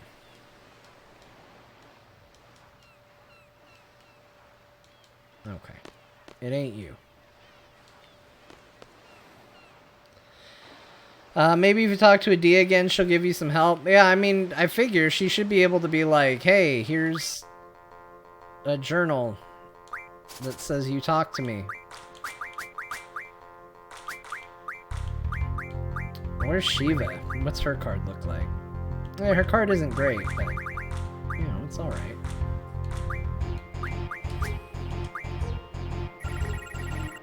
Okay, he doesn't have a rare card. I'm gonna just call it now, because he clearly doesn't.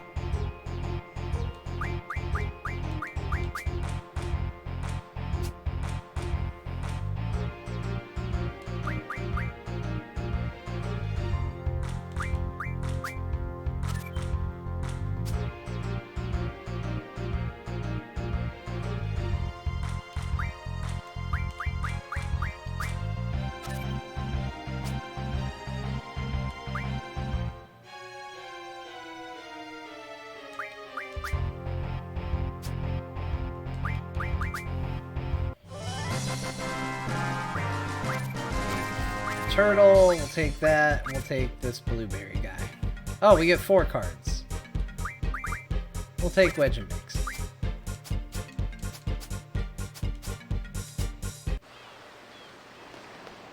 Thank you, good day. Good day, people of the boat world. We have to go now.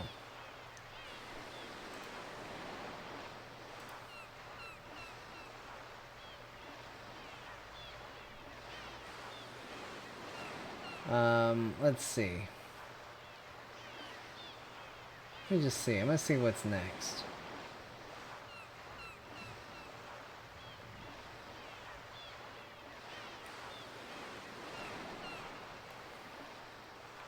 Yeah, I guess we'll go talk to the sorceress. I don't know what to do. How do we get off the boat? You know what? I'm gonna talk to the guy again, because I don't know how to get off this stupid boat.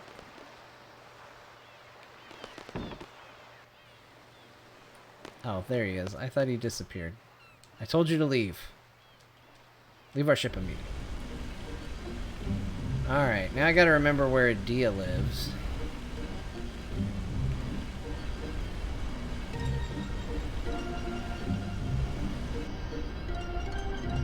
She's to the north, I believe. Ah, they put a dumb road in the way. Who built this thing? You're ruining my life with your stupid road.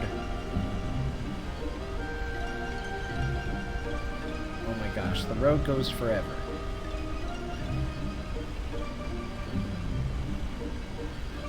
Oh man, we're getting a storm outside. This is exciting. That part's cool. Excited about that. Alright, let's go north.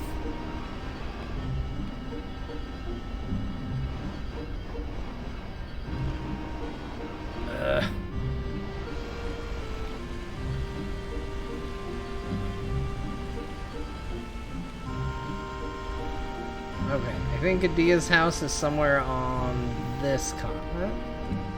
Well, I'm really ready for that Ragnarok ship. That seems like a good upgrade that I'm ready to have. I guess I could check the map and it will tell me. It's village, Trabia, Palm, Fisherman, Timber, Delling, Desert Prison. Oh shit, it's all the way over there? Well, we were way off.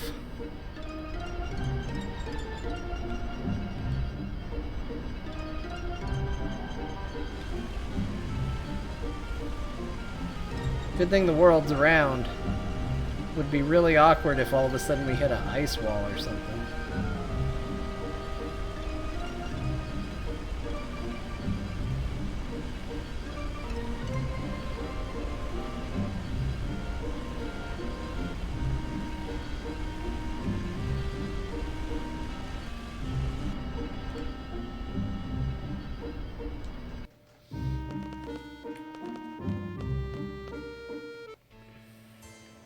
Hey, Adia, they don't believe that we know you and we're cool.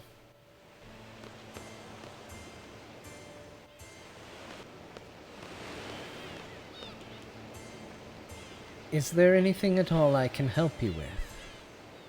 The White Seed ship, the one Eleni's on. Those children are... they're very cautious. They would never remain in one place for long. Oh, she was talking. I see. Oh, yes, however... those children seem to have taken a liking to Centra's landscape. Therefore, they may have stationed their ship by an inlet somewhere on the Centra continent. And Squall, please take with you this letter that I wrote. With this, they shall welcome you. That would have been good to have before I went all the way out there, Adia. Oh my gosh.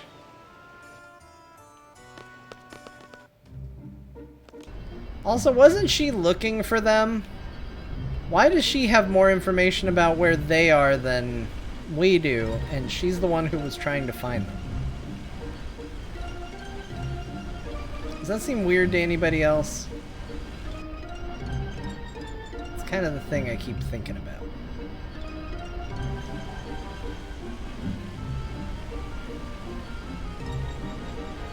Okay, there's somewhere in here. It's like, hey, how do we find them? Let's ask the person who was looking for them. I mean, maybe she has more tips than anybody else. Like, maybe she's got a better idea than anybody because she's been researching, but it seems more like they think she's the one who would know.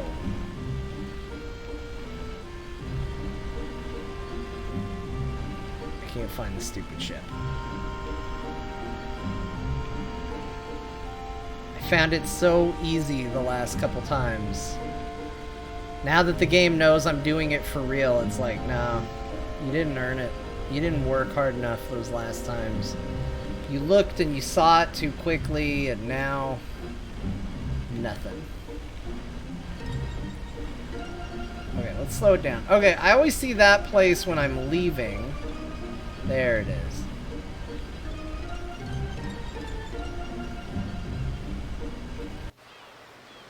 Okay, here we go. Let's go talk to the guy.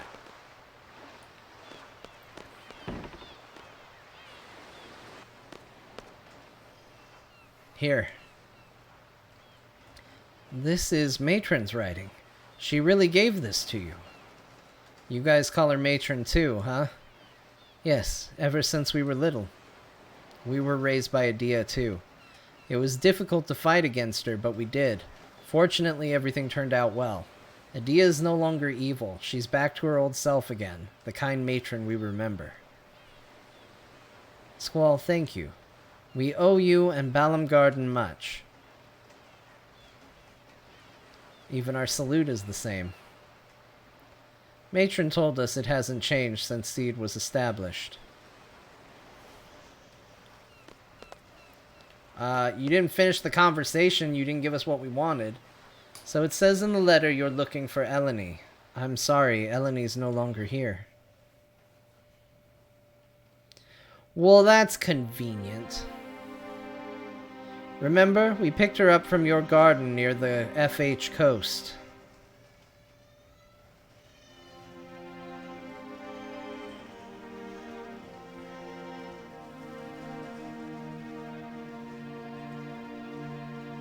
After that, we headed east to get away as far as we could from Adia and Galbadia.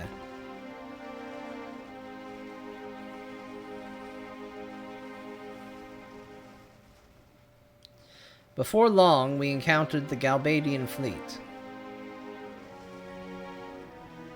They had a lot of ships. Obviously, they were searching for us. We should have been more careful. They pursued us in full force. Luckily, we were able to escape, but then our ship broke down and we were stranded. There was no way we were going to let the Galbadians take Eleni. Eventually, the Galbadians caught up to us, and we had no choice but to prepare for battle. Then, an Eshtar ship appeared.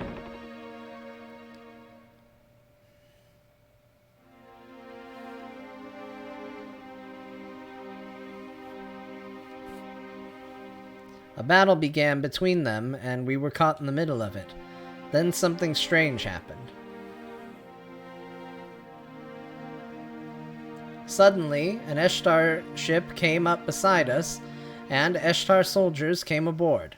They told us to get aboard their ship. It sounded like an order to evacuate.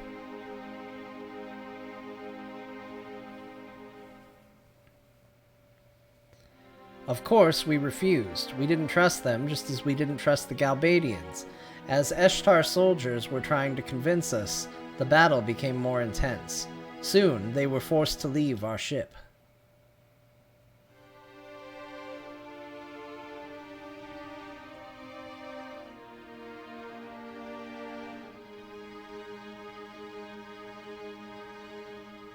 As their ship was pulling away, Eleni yelled out. Then all of a sudden, she jumped onto their ship. That wasn't a jump, that was a fall. It wasn't like her at all. To this day, I don't understand why she did that. After that, Eshtar's fleet withdrew from battle and fled.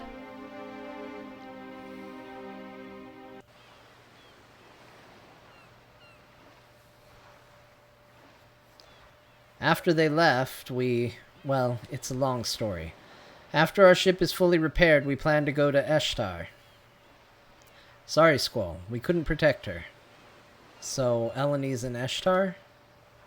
We believe so.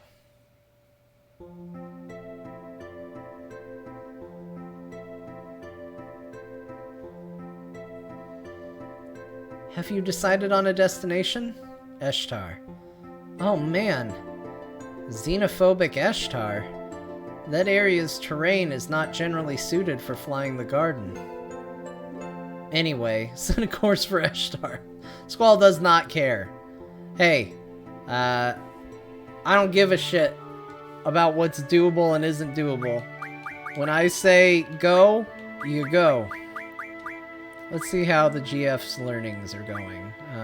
Okay, he's pretty much good. We'll just have him keep learning what he's learning.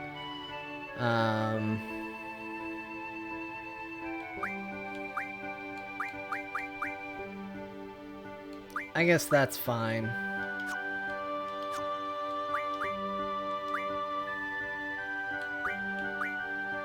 That's fine. Yeah, we'll put that there. Okay, we're good. GFs are learning.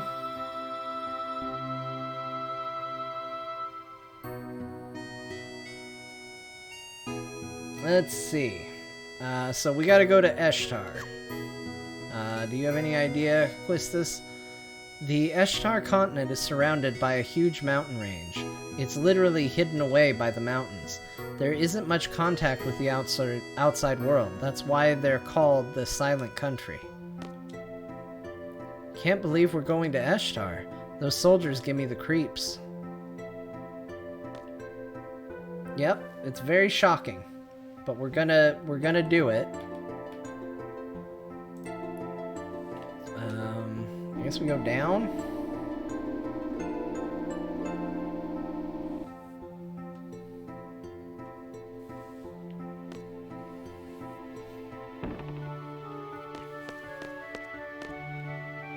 Okay, I'm gonna take a peek at the guide because I'm not sure what we are supposed to be doing. Oh, looks like we can create Doom Train as a side quest. Doom Train.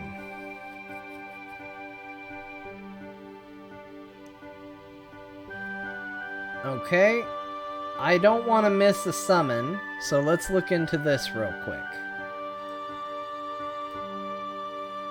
Because, you know, I use summons a lot, you guys. It's like one of my most used things.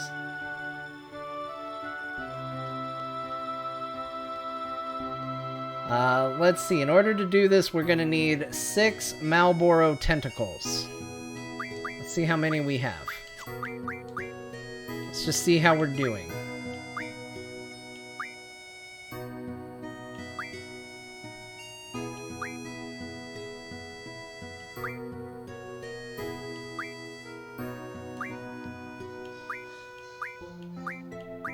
Oh, I forgot. I didn't read that. I probably should have. So that's probably what actually unlocks the weapons that I haven't been making. I don't think I've read any of these. I think I've just built them.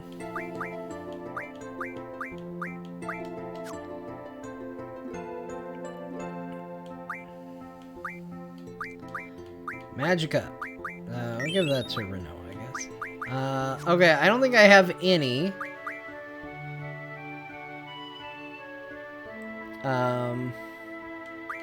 Do they refine from something? Like, if I do the card?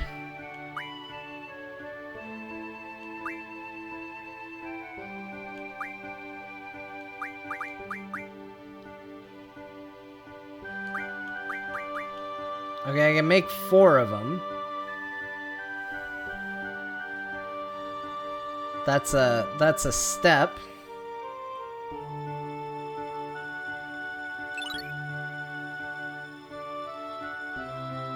Okay, so we got 4 of those. We need 6 steel pipes. Let me just make sure that that's right. We don't... Oh, yeah, 4. Okay. Steel pipes. Let's see how many steel pipes we have.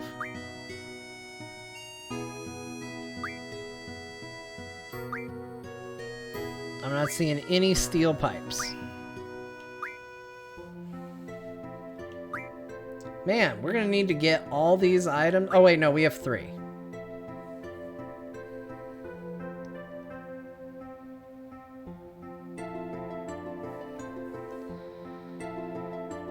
And then we're going to need 6 remedy pluses.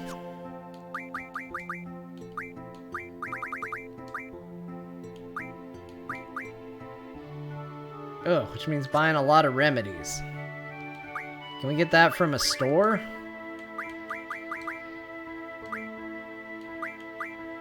Oh yeah, we can buy a bunch. How many did I need? What was the conversion rate on that?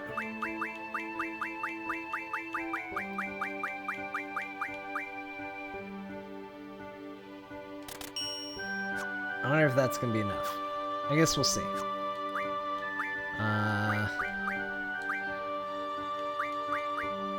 Oh, 10 into 1. So we're gonna need 60 of them? Well, now 30. Okay, we'll do it. Call a shop. Oh, I accidentally called the stupid pet shop. Oh, look at this! This is very useful stuff, actually. I feel like I should buy one of each of these things.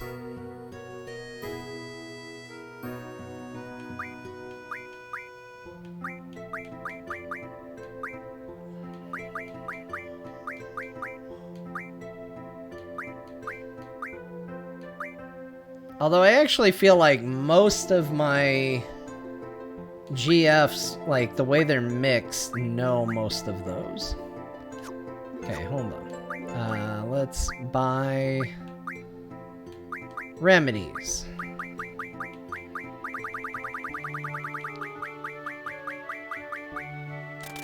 I bought too many. That's fine. We're good. Alright. And then we do this. Okay, that gives us 6 remedy pluses. That's what that should have done. So that's the first item that we need.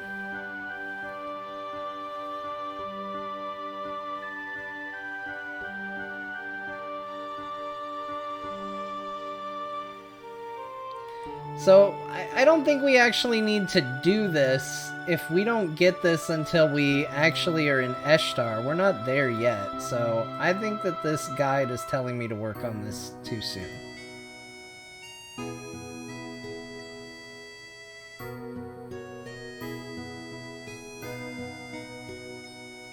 So, we're not going to worry about that. We're going to try and find Eshtar. That's what we're going to do.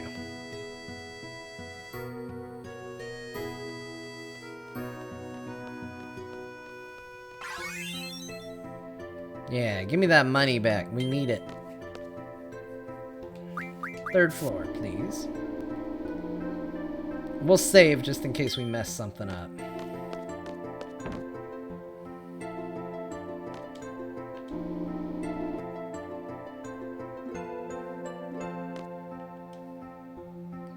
Yes, we're ready to go. We will bring Quistis and Irvine, because I don't have to change anything with them. Oh yeah, we're still here. Okay, we gotta get out of here. Shit, I crashed into the ship. Oh no, now I don't know how to get off the ship. He's not gonna kick me off like last time.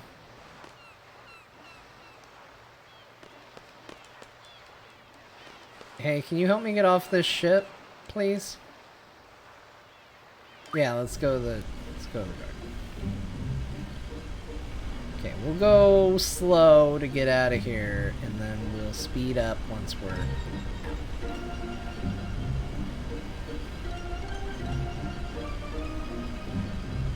Alright, we'll just save real quick.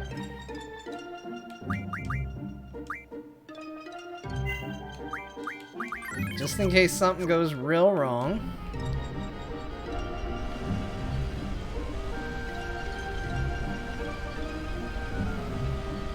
And we will proceed forward with the game.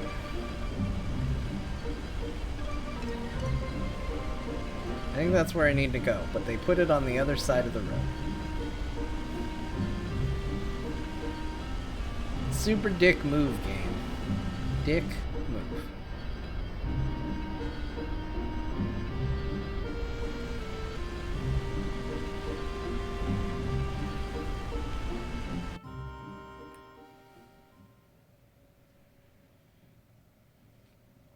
Let's go, Renoa.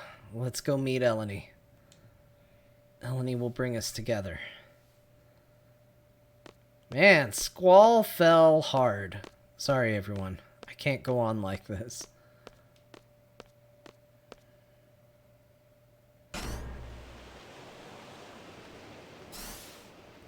It's a bit far, but we'll make it.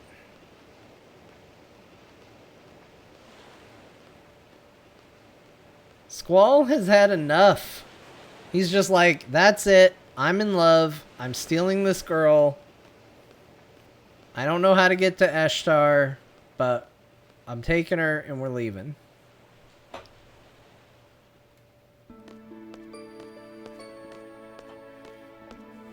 It's pretty far. Didn't think it would be this far. What am I doing? Go to Eshtar, find Eleni, talk to Eleni. But there's no guarantee that everything will be resolved if I talk to her. Even so, I sure have changed.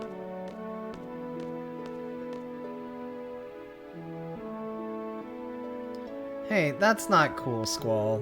Don't put a girl on a bridge just so you can self-reflect. I wonder what everyone's doing. They're probably laughing at me, or maybe they're angry. What do you think? To tell you the truth, I worry too much about what others think of me. I hate that side of me. That's why I didn't want anyone to get to know me.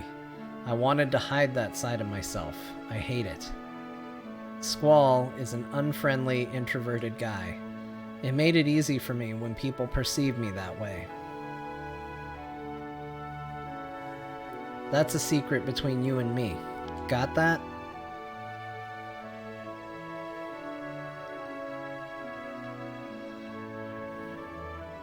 I think Lavos is up in the sky, and that's probably the biggest concern I have right now. Renoa.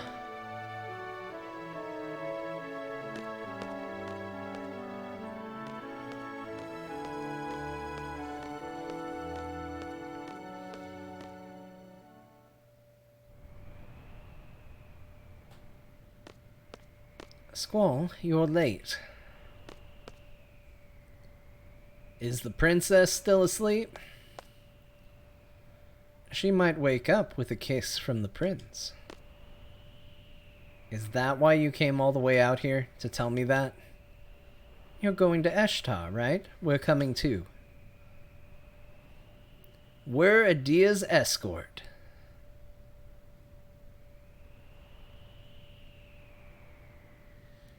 Adia is so tiny, you guys.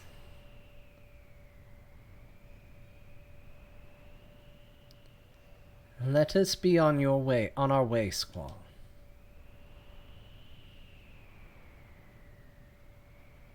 Alright, hold on. I'm setting her on the ground. We're gonna have a talk. We're all planning to go to Eshtar too.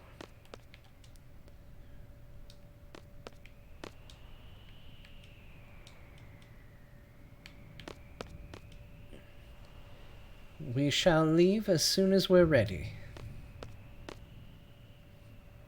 What business do you have in Eshtar?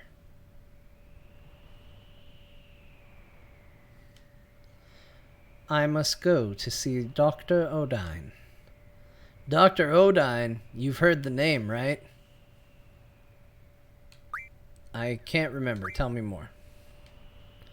You know, the famous Odine brand, don't you? That's all Dr. Odine's work. When it comes to knowledge about the sorceress, he's number one. Thanks. So, why do you need to see this doctor? Sorceress Ultimacia is alive. She is able to take control of my body at any time. If that were to happen, I would once again bring terror. I, too, value my well-being. I want to protect myself. If it were possible, I would like to rid myself of the sorceress's power. Dr. Odine may know a way. He may be able to save me. I understand. Let's all go to Eshtar.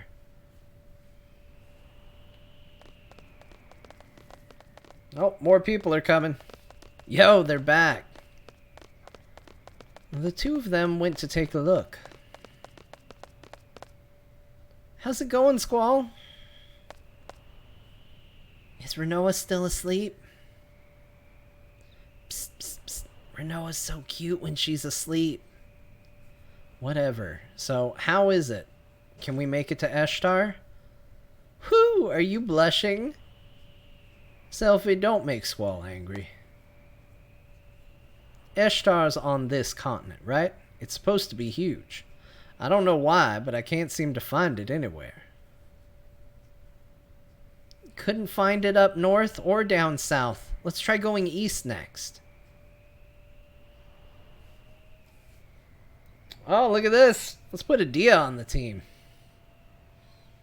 Let's do Quistis and Adia. Done and done. Irvine, you're off the team.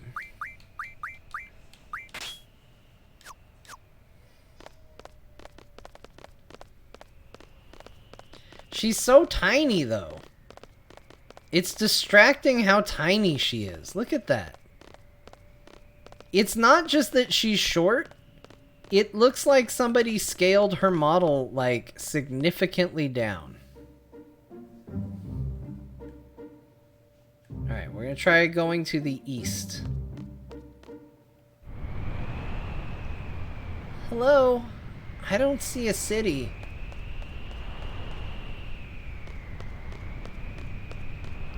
Looks like we're in for a long trip. Everything will be alright. We'll be by your side all the way. Thank you, Zell. But remember, you must stay alert, even in my presence. As long as I can be myself, everything will be fine. But if Ultimacia gets inside me again, you all know what to do. What? Did I miss something? Uh-oh, it's so quiet. The air's getting heavy. Guys, what's wrong? Come on, we're all together again. We're gonna bring back Renoa. It's like a picnic. We're gonna have fun. Somebody once told me that if you mention bad things, they'll come true. I know it's a silly superstition, but right now, I want to believe it. So let's not talk about it anymore.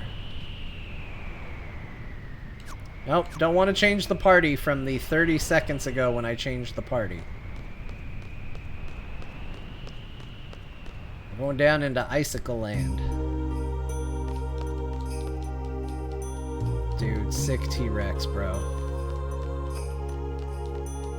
Is this the way I'm supposed to go? I thought I was just gonna look in the eye to see if there was anything in there. Meteor! Meteor! I'm gonna greedily give it to Squall. It would probably be better on Adia, but I don't care. It's Meteor. It's probably what killed all these dinosaurs, you know?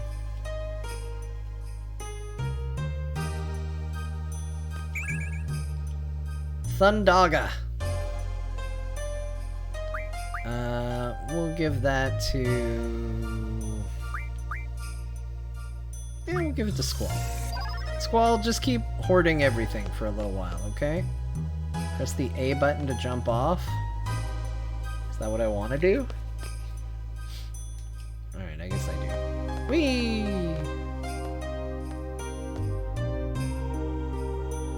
I know, no snowboarding. One character is only, like, asleep. It's very different. Is this back the way we came? Yep, what a waste of time that was. Alright. I think we got a weird flickering on the horizon. I think, like, we're going to, like, janky Wakanda.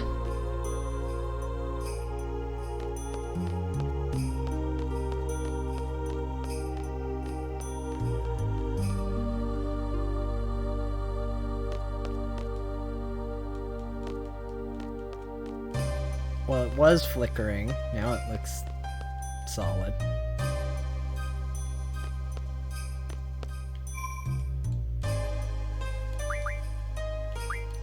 Okay, we're gonna use a tent. And we're gonna save.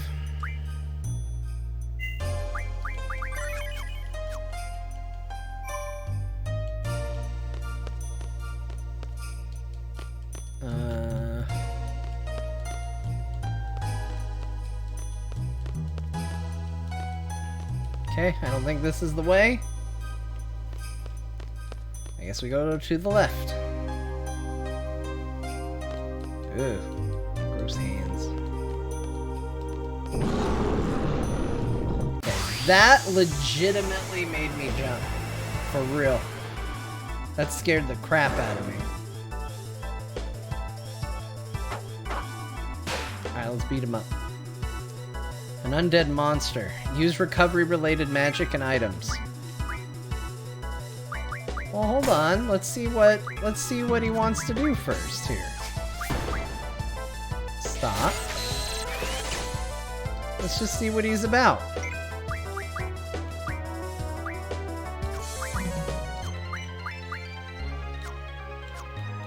I don't know. Does recover actually work on him? Can we literally use that skill?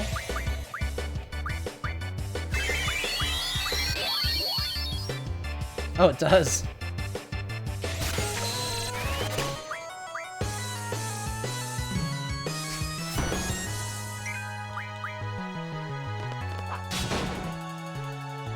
That didn't hurt him that much.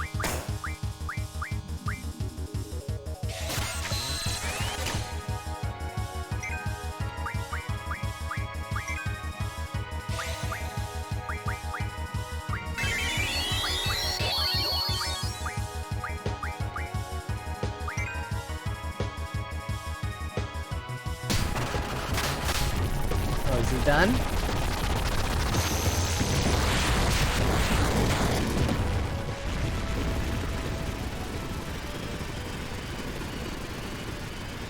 It's a cool death animation.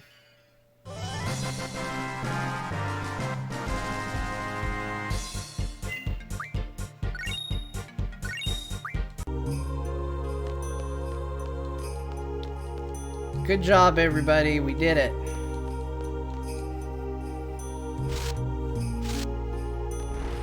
Yeah, see? That's what I'm talking about. It's janky.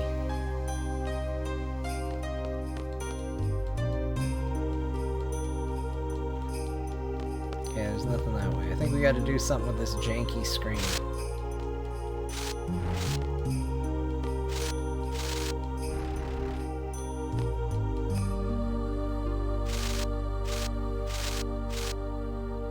There's something here. What is that? How can there be a hole in midair?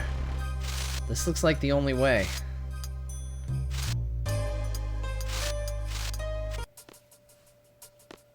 Cool, we found a ladder.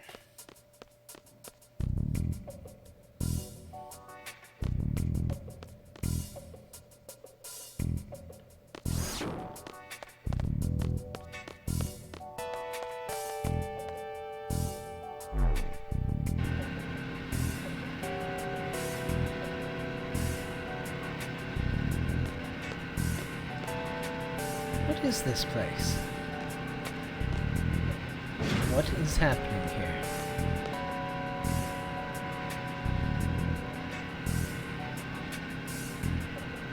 Squall got sick of carrying her. Just set her down on this grungy thing. Who made this place?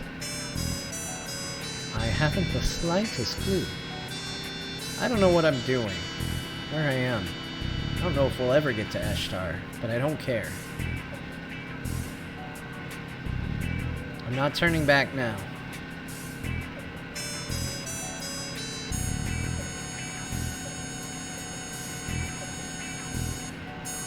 Well, you gotta stop setting Renoa down places, dude.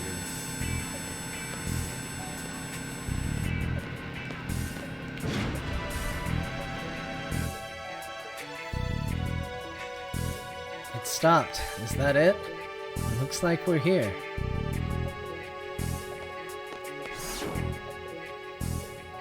Squall, what are you thinking? I don't care at this point. Nothing's gonna surprise me. What else? Let's go.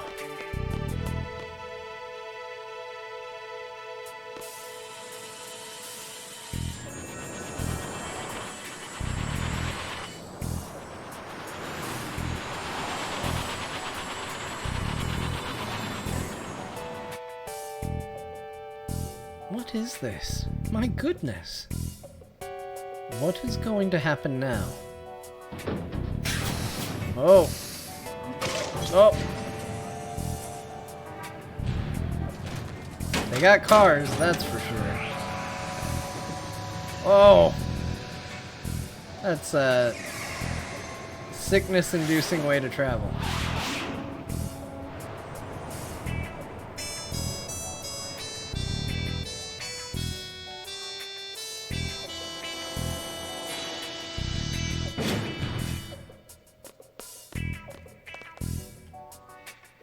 Judging from their technology, they must know we're here.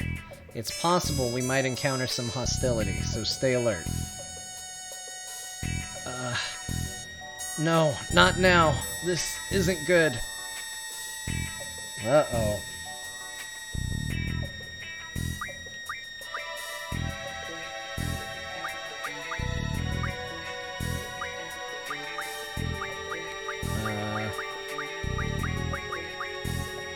guess Zell?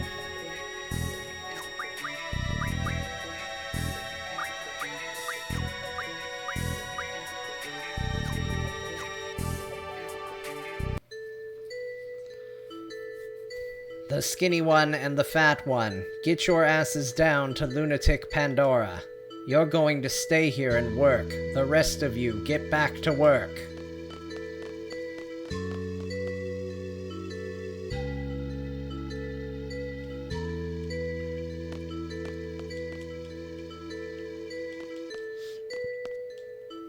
Don't roam around, and no talking.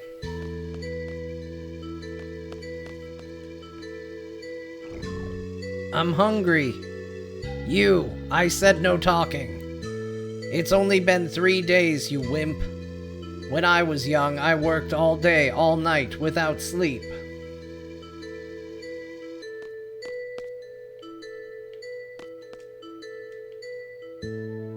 Don't roam around, and no talking. I wonder if Kiros and Ward are working too. No talking. How many times do I have to... Oh, mealtime. All right, it's time to eat. You, keep working. That's what you get for your big mouth.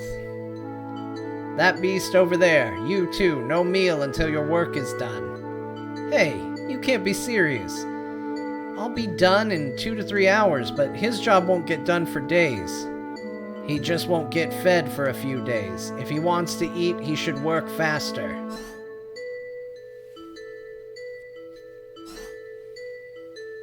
These guys suck. Come give me a hand. I can't handle the big guy alone. Don't do anything stupid while I'm gone. The camera is watching you. You alright? You look exhausted. Do they feed you alright? Got a fever or something? Or are you just scared of heights? Your stomach's going, That's funny. I think that thing's means thank you. You know what? You're the first one to care about his well-being. These Moombas get worked to death for no reason. They only get half the food and sleep compared to us humans. That's horrible. You need to get out of here. When we get out of here, I'll feed you all the food you want, and you get to nap all you want. How's that?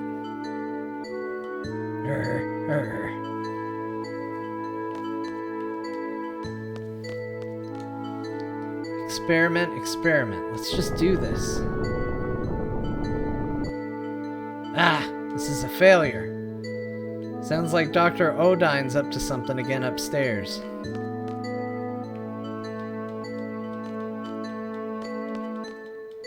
I want to get into trouble. Huh? What's up? You need a tool? I'll get it. Wait right there. I think there was one here. Hey, you over there. Yeah, standing next to the elevator. Go get the guards upstairs. Tell them there's an emergency. Roger that. An emergency. Maybe the guys are up to something. Go now! Alright, I'm going. Oh, I almost forgot. Here, catch. Oh! Laguna! You dick!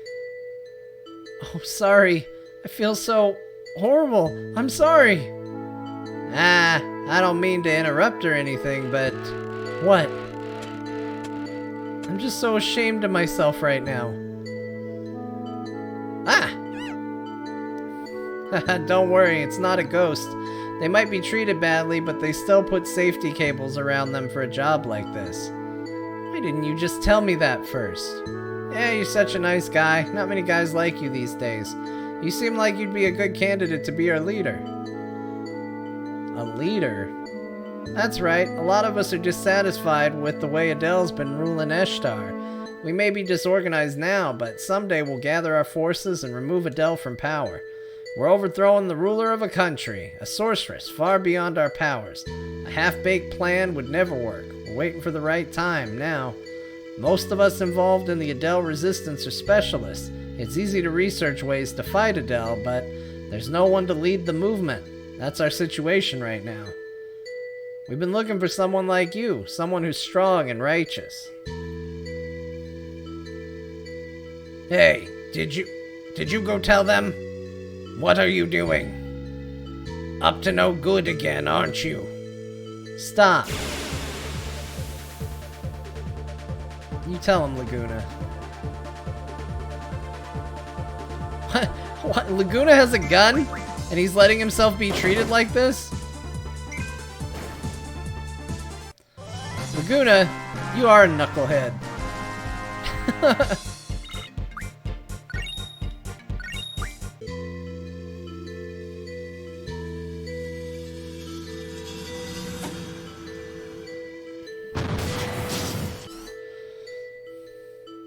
Don't move.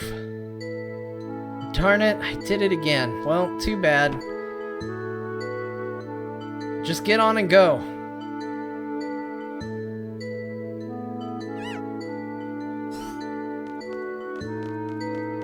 Kyros, Ward, great timing. Or should I say bad timing? Stop talking and just keep walking. It's not so bad. 2 is better than 1, 4 is better than 2, right? So who's the 4th one? Jeez, are you starting to hallucinate? Yeah, I can see it. Oh, my sweet Ellie, you make your Uncle Laguna so happy. Hey, now's our chance. You know what to do. Let's just finish him off and get out of here. Before we do that, are we all geared up? Yeah, we better check. I've been burned before.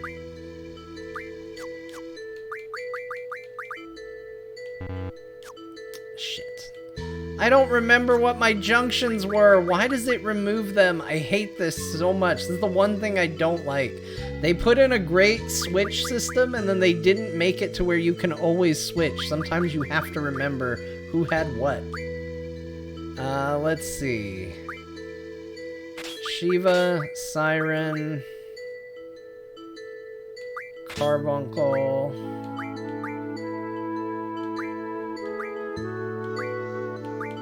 I think there was one more that I had over on this one. Maybe it was Leviathan?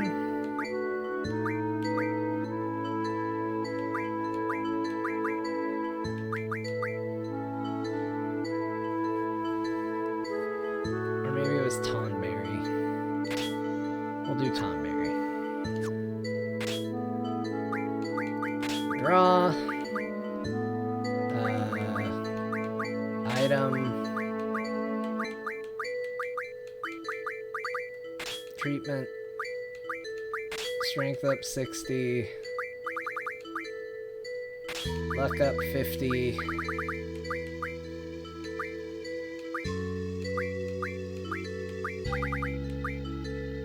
And we'll do counter. Okay, good enough. Junction, ward.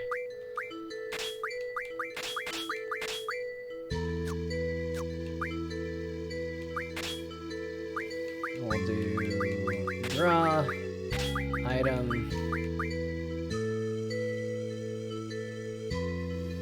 recover.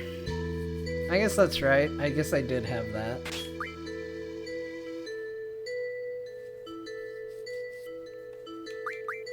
Okay, we'll do strength 20, strength 60, mug. Oh, and we'll do encounter none.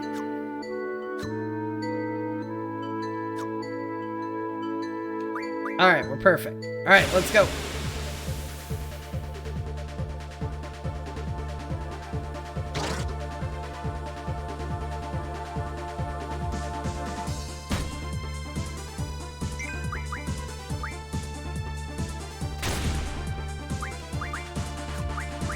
Let's see, are we good on all of these? We are.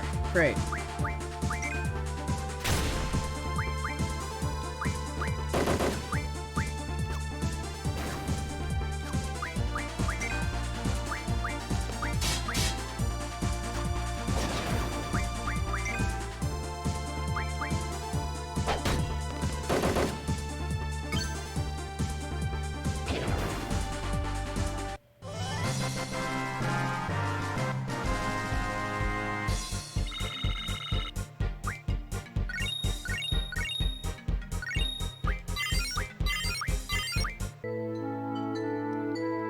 Jailbreak!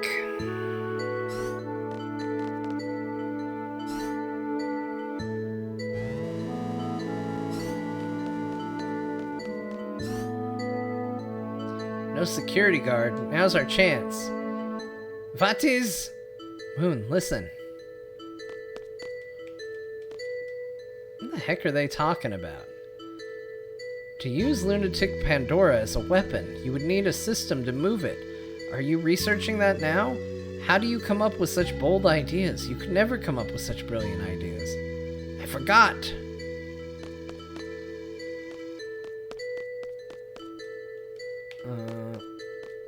I guess we leave. I guess we just leave.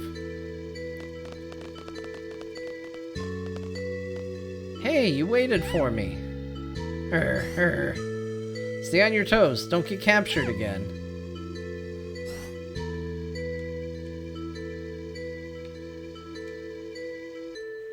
Darn it.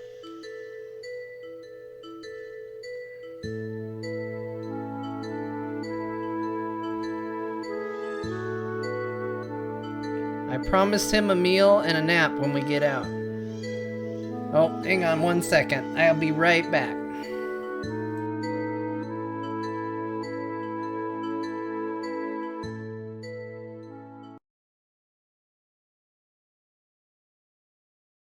Alright. Hi, everybody. I'm back. Sorry about the sudden intermission. I can still hear my family pretty well. It doesn't get picked up on the microphone very often, I hope. But I heard a slam. I heard my wife yell. I heard the kids freak out. And I heard the baby start screaming. And I was worried. Thankfully, it was the literal definition of don't cry over spilled milk. Spilled milk. But everybody's okay. Baby's getting a bath, which means he's super happy. And hopefully he's not making a habit out of this because he likes baths. He likes them a lot. So, alright. With that in mind, we'll get back to it. Thanks for bearing with me, everybody. Sorry about the sudden break. I just immediately, dad imagination goes to like worried, very worried places. So I needed to know. And honestly, it was good because they needed a little extra help. All right, let's do this.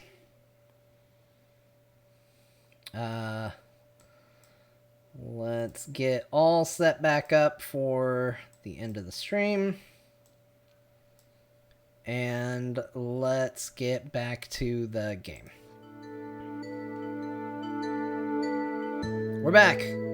Minor family crisis averted. We're back. We're going to continue. I promised him a meal and a nap when we get out. Well, I guess he's better off running free.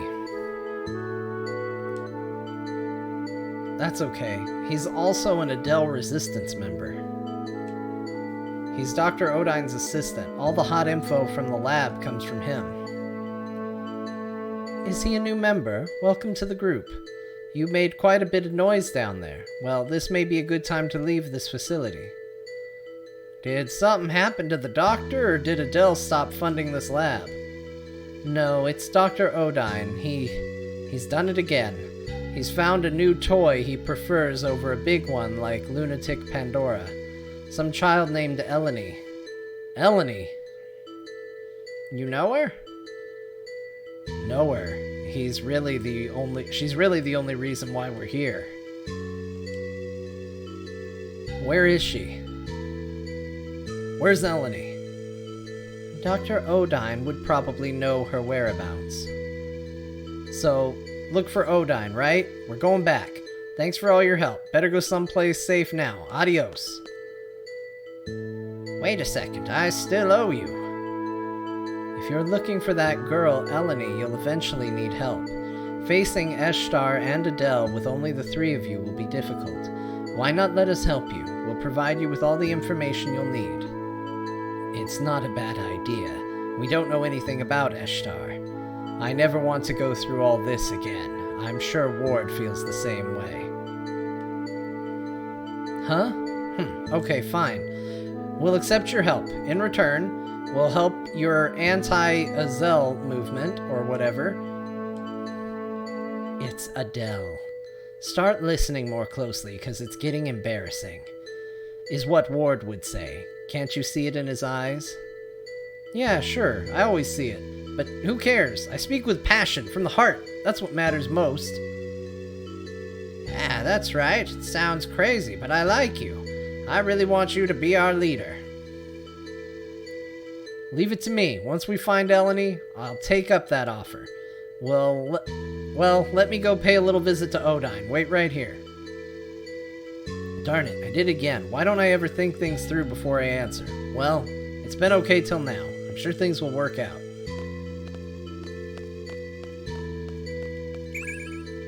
Death.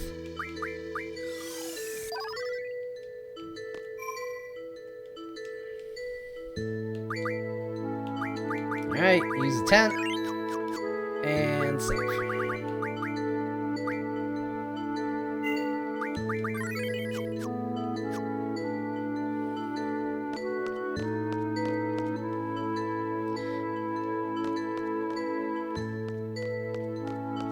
Alright, let's go interrogate a doctor. Where did he go? Weapons Monthly first issue. Is there anything good in here? Let's check it out.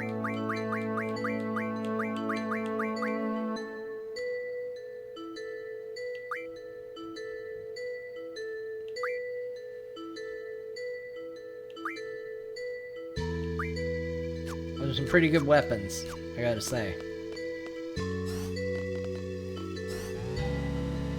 Back down we go.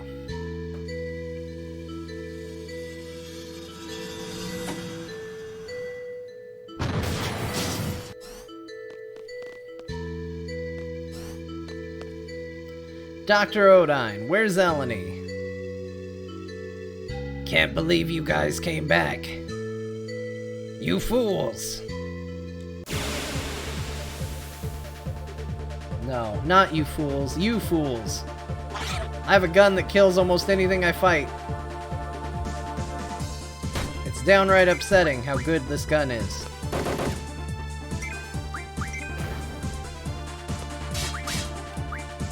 What can we draw from this? What do we get? Meltdown? What's Meltdown do? I want it.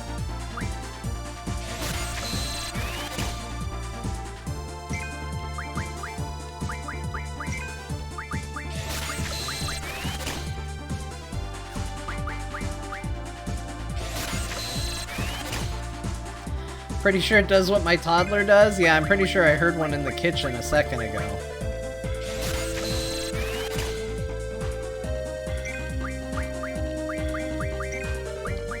If everybody draws it, we get a lot of them really quickly. And then we don't have to worry about not having a bunch of them. Okay, he's gonna do something. He's gonna do something cool. He did a beam laser. It wasn't that cool.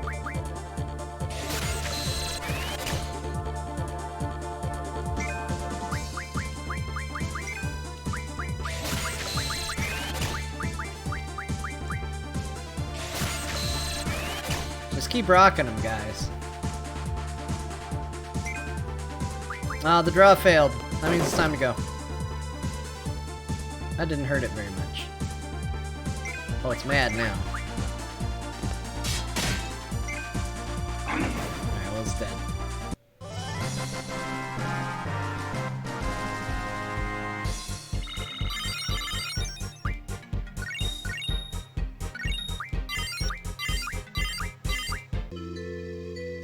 What are you saying? I know not any Eleni. Okay, I was lying. Eleni, I know Eleni. Hey, wait, where's Eleni? Are we supposed to go through this door? No, okay. Just get in the elevator with him.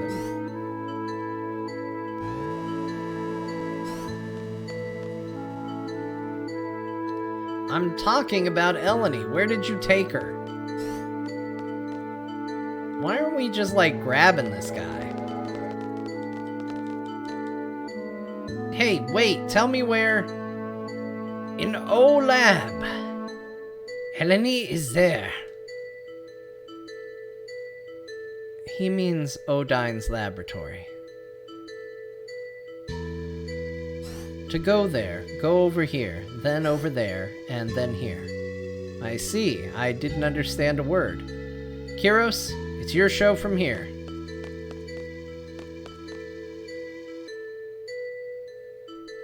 I have no memory of this part of the game. It's probably because you junctioned to GF. We'll be joining you as soon as we can. Until then, good luck. Please be careful.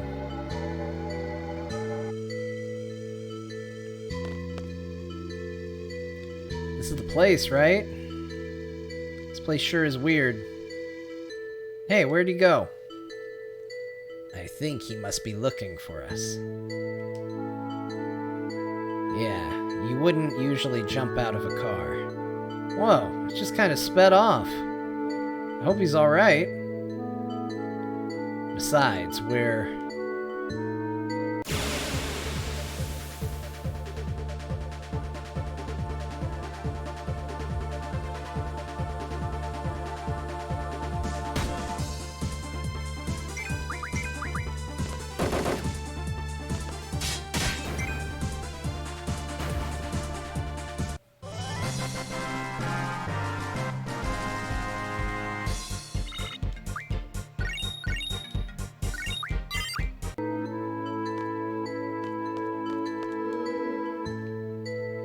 What the?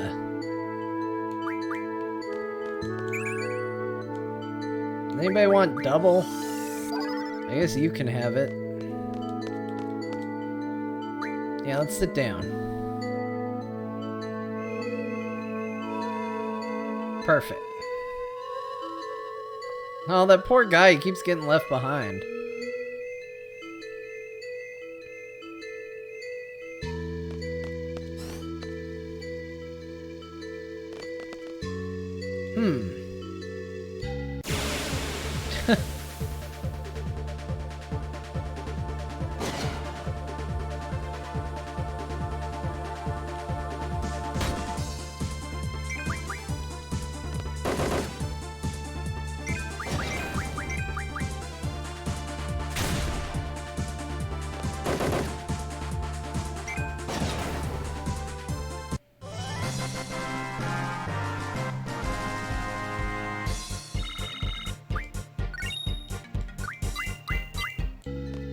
Alright, lots of leveling up. That's good.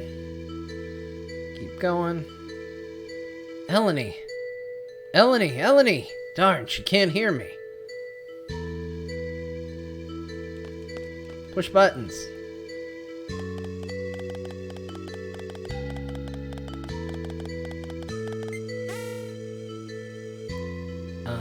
Do you know what you're doing?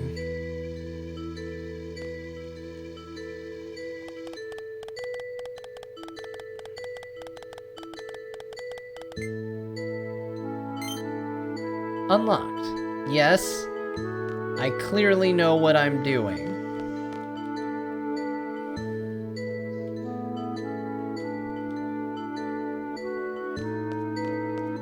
I successfully unlocked the door. What did you all do?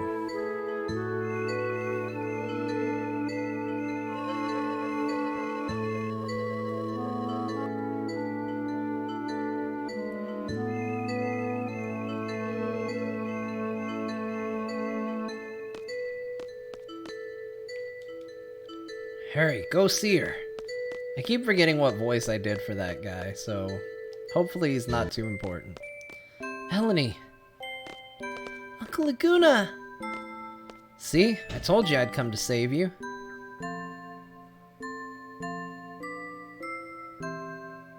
Sorry I'm a little late, but...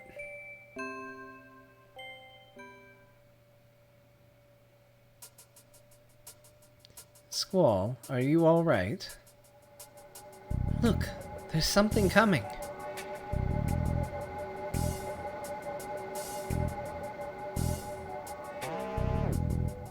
Oh.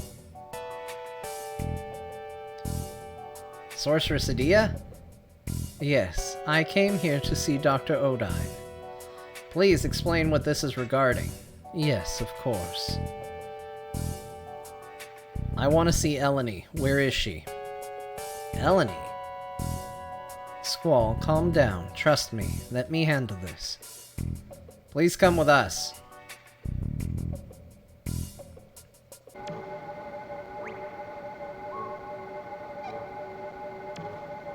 Boy, we're really making choices with the music for this place.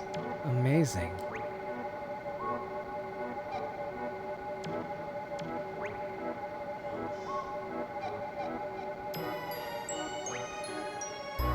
We'll be arriving at the presidential palace shortly. I've never seen a building as big as this. I hope Dr. Odine is still there.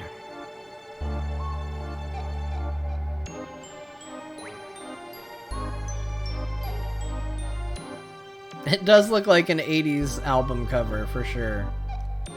That is the very reason I am here. I seek the Doctor's help. I wish to be free of Sorceress Ultimacia's control. That will be easy.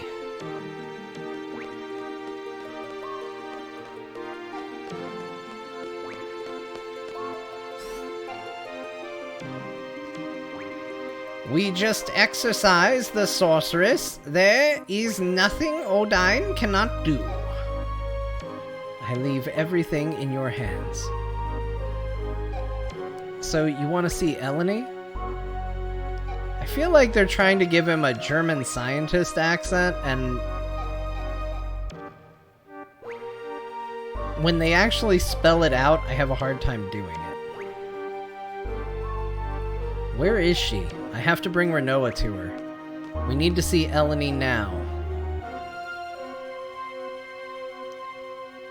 So, you will take Odine hostage. You are a fool. I don't care. Just take me to Eleni. Yeah, that's the problem, is like, he's kind of a problematic character to a degree. Like, I feel like it's gonna fall into real bad territory. Do as he says. I give thee permission.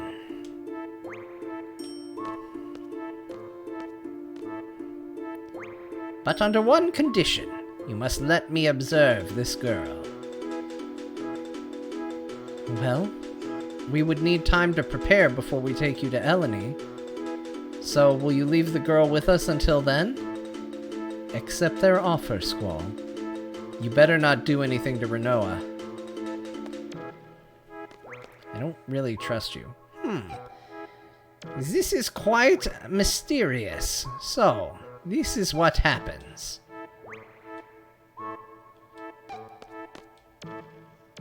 You should have a look around the city.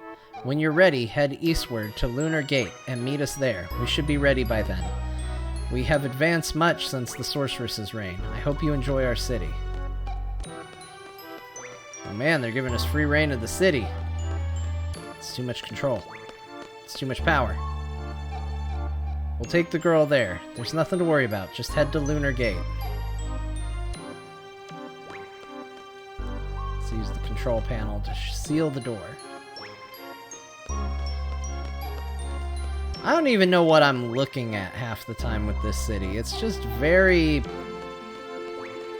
It's a lot. Entry not permitted. Okay, well I had to try.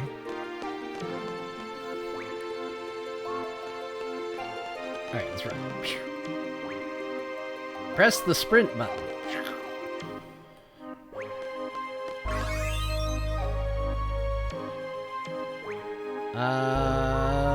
Yeah, sure, why not?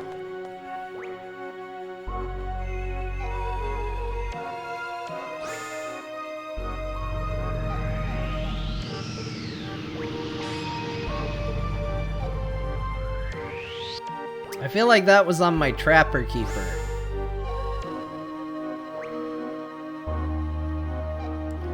Also worth noting that this game came out in the era of wacky trapper keepers.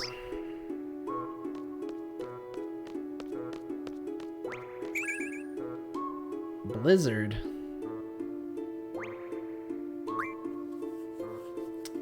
I think I have Icebound to Adia. I guess we'll go to Quistis, but... The capital is divided into two sides. This side is called Left Side. Dr. Odine's laboratory is on this side. You can take the lifter via Eshtar Air Station to get there. Boy, I am gonna pretend like I knew what you said.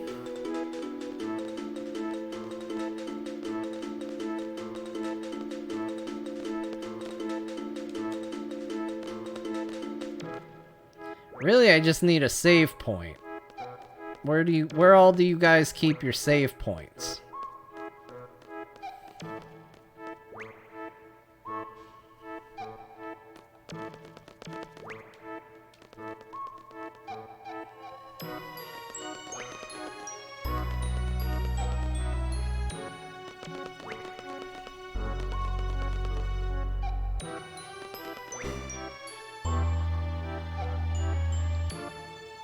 Yes.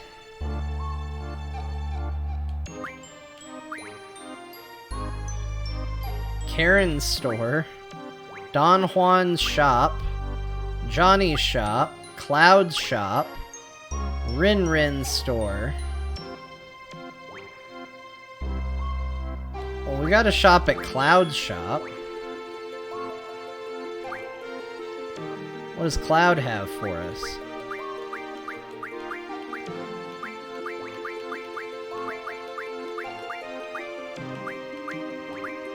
Yeah, I gotta say, Cloud Shop does not have the level of stuff that I would have expected.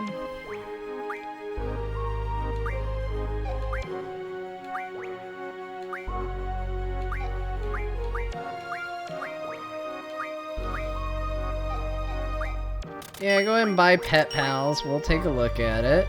HP 40%, Strength 40%, Magic 40%. Okay. What else we got? Johnny's shop. Oh, Johnny's got some stuff, man. Johnny's shop doesn't mess around.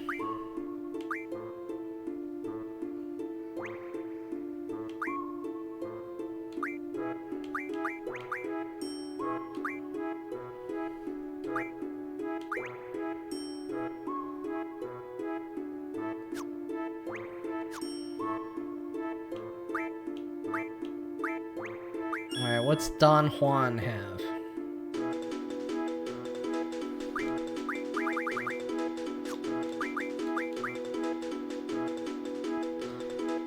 We don't have any dragon skin.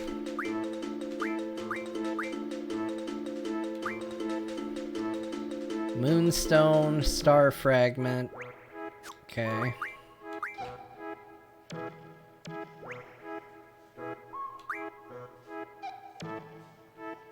Man, dragon skin really in demand here.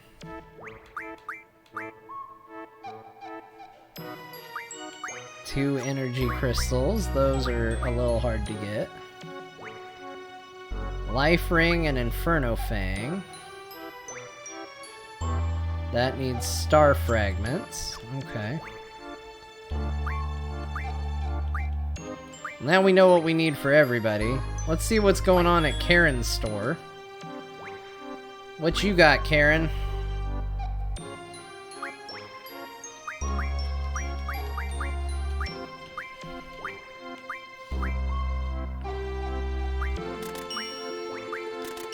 I guess we can just read all these. Why not?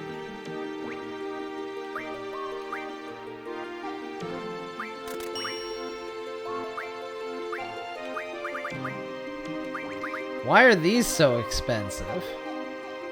What do they do? I'm gonna get them. I don't know what they do, but I'm gonna buy them. I got a lot of money anyway, it's fine.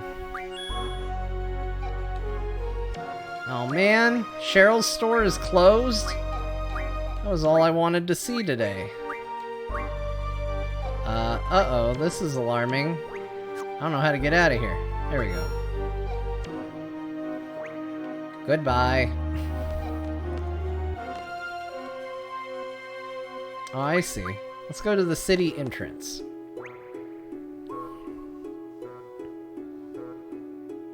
We did find our way to the shopping mall. That's good. Did you actually use a Trapper Keeper, or did you do what I did and just leave it in your locker after day 2? I probably just left it in the locker. That's pretty much the way it goes. Left side, right side.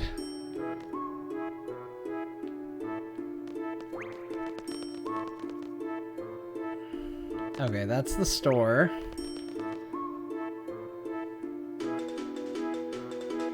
What an incredible city.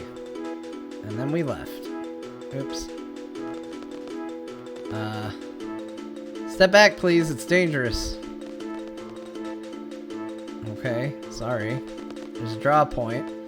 All I want is a save point. We're going long on this here stream. And I gotta wrap it up. I can't do that until I find a save point. Oh my gosh, I'm gonna get hit by a car. Look at this guy chasing a car. I wanted to talk to him so bad, you guys. There's a dog! There's a friggin' dog! He got away. Ricky!